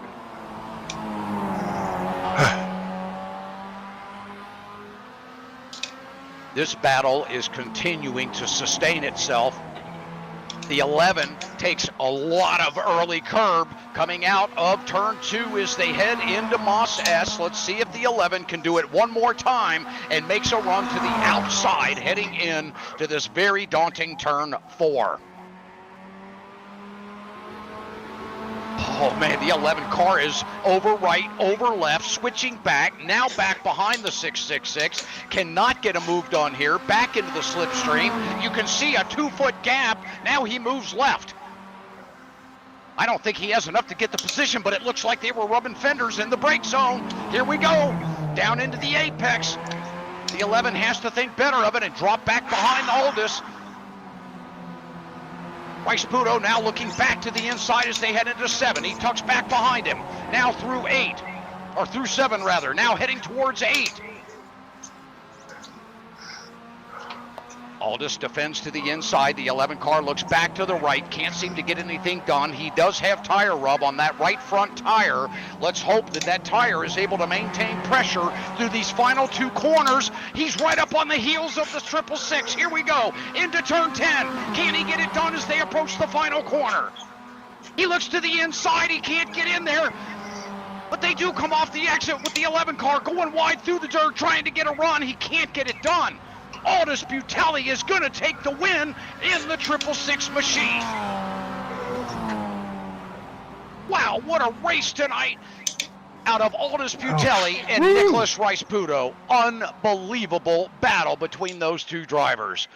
Wow, I cannot believe they maintained that much time next to each other here at Okayama. This track is so difficult to drive side by side your competitors. Unbelievable. Robby, dude, nice job. You, like, look at what you were running in the race there compared to practice. That was, I mean, I didn't look at your times, just knowing where you were. It's like, I was giving it everything I had, and you were right. So, dude, that was awesome. Yeah, awesome. I finally got fantastic race tonight. Drivers, we've got the results up on screen for everyone to see as we are live with the Simpit as we are every month here for the Hotlap Humpday Challenge. We want to send a huge congratulations out to that 666 machine of Aldis Butelli. Aldis, what a race tonight, buddy. What a great drive out of you. The 11 car Nicholas Ricmotech taking P2, but my goodness, both you guys deserve the win. What a show you both put on here tonight at Okayama. We do appreciate the clean racing you both put on. Shaun Cole, Robby, Unser, you guys had an incredible race here tonight in this second event. What a show you guys put on as well. Really appreciate both of you being here. And Shaun, thank you so much for bringing the Simpit out. I want to send a congratulations out to Roger Clark in that 5 car. Roger, great run tonight. Welcome to the Ricmotech Hotlap Humpday Challenge. We appreciate you coming out. We hope we can see you more often here the 3rd Wednesday of every month. We put this event on. Jonathan Hacker, great to see you as well. And, of course, Jose Wilcox, I believe another new driver to the Hotlap Humpday competition. We do appreciate all of you new drivers for coming out. Thanks again to all of you. Big thanks to the Simpit for being here live this entire event from the time you guys started. They have been live on the air. Shaun, thank you so much for all you do for this Hotlap Humpday Challenge every month and everything you do for the sim racing world out there. We do appreciate it, and I know your 50,000 members of your site appreciate you as well. Robby Unser, thank you for being here, buddy. I know you carry such a busy schedule, and it's just great to have your expertise and to have you out here competing with all the sim racers. I know they get a thrill out of driving with you out there on track, so we appreciate you being here as well. Thanks to everybody else for coming out. We appreciate you. We'll see you on the 3rd Wednesday of May. Have a good night, everybody. Hey, real quick, Kevin, I want to give you a big thank you for being on the voice on the mic and always doing an incredible job with that ever so Kevin smooth forward vibe going down there. Also, Avery asked a question, which I think is very valid, and I am sure that you've been asked this. Now, he's recommending for Siri to replace Siri, but has Crew Chief asked you to do a spotter pack? They have not. No, they have not. But that would be fun to do. That would be. I would actually get a kick out of doing that. Yeah. I do a lot of voiceover work, so that's one thing I've not done. So that would be kind of fun. Yeah, I think I'll have to talk to someone about something about. No, I don't know anybody there, but no, it'd be really great to hear you on a spotter pack there. Well, thank you. I appreciate that. Siri, so thank you very much, Kevin. Thanks, buddy. Robby, like I was saying right after the race, great job. I mean, the difference in practice and there at the race was just amazing. Total turnaround, and you got that little sucker down. Well, at least quit crashing. I mean, yeah. I heard you report, and I looked, and I was watching too. But Roger Clark is a very fast driver. So I had been watching the clock, and then I noticed that you had noticed, so you had said it, and I'm like, uh-oh, because he had just spun, and I'm like, he's mad, and he's driving mad, and I'm like, that's never good. He was coming down on me hard, yeah. Yeah. Well, I finally got, I don't know, I think I ended up a second ahead of him. He closed a second and a half there in the last 4 laps. So for me, great. I mean, Yeah. that's better than I usually Nice do, job. Nice job. for sure. I was able to run my fastest lap of the whole event. There like 2 laps before the finish. I ran a 44.6. That's kind of when I did mine. on Okay, my I 8th did a lap. 45.4 something. Yeah. Okay. Yeah. So yeah, pretty happy. I mean, in my mind, I didn't say it publicly because you never want to do that, I think. But I had in my mind, I'm like, all right, I screwed the first race. I would like to finish 4th. So I knew I was starting in 11th. Right. And I'm like, if I can finish 4th, that would be a good day. And then, cars were spinning, and I was running pretty quick and ended up. Oh, you did great that first, whatever, what is it, 4 turns or whatever that we, I mean, because that got crazy. Oh yeah, it was cars everywhere. It was So great. yeah. I knew though, so I was like taking it easy. You were actually clearing the path for me. Like follow the silver car. That's probably the only good thing. I'm pretty good at getting through crap. All right. So yeah, no, it was fun races. There was a lot of good guys to Always race it's with. good So. when people are laughing while racing, so that's good. Yeah, no, I had a lot of fun. So thanks a ton, and I will see you guys next month. Yeah, so Hotlap Humpday is always the 3rd Wednesday of every month, so this is obviously the May edition. In June, we will do the 3rd. Oh, Dex, you missed it. We just finished everything up, but I'm just getting to when the next one is. Next in June, the 3rd Wednesday of June, I don't have the date in front of me, but we can figure it out, will be Hotlap Humpday. And all you need to do is be here on this channel because we give the password out right when we go live. And there are a few things. None of us knew that we were at Okayama. None of us knew we were in the Miata. So the whole game, the name of the game is show up 3rd Wednesday at YouTube at the Simpit, and we'll give you the car, the track, and the password. We usually have 2.5 hours of practice, followed by 30 minutes of qualifying, and then we get down to racing. So, always a good time, and it's always that wild card. You never know; it might be a car that suits me, might be a car that suits Robby, might be a car that suits someone else, might be a car that suits no one. So anyway, you never know, and that's part of it. So anyway, come out for the next one. I want to thank Ricmotech. They needed a little time away. I know they spent countless hours working a booth with like 10 sims, it looked like, at the Miami F1 event. So oh, really? Okay. And I know that was all hands on deck because the size of their booth, it's like, I'm guessing, and we'll find out next month, I'm guessing Frank had to hire friends of friends to cover the event because I don't think they could do it with in-house staff by the size of what they were dealing with. It was a massive project. Yep. Yeah. Was it? So I think that's a big part of why they're not here. But they will be here. We'll have 3 cameras at Ricmotech in Florida. And, of course, it's Ricmotech that hosts these events and makes it all ready to go. So I enjoyed this one. It was a lot of fun. The next one undoubtedly will be a lot of fun as well, and I hope you'll be there for it. So thank you, Kevin. Thank you, Robby. Thank you, Bryan, who couldn't make it. Thank you, Ricmotech, who couldn't be here today. And thank all of you for hanging out, watching, whether you're on the track or just watching the stream. But we'll be here for the next one. This is the Simpit. I'm Shaun Cole, and we will see you next month.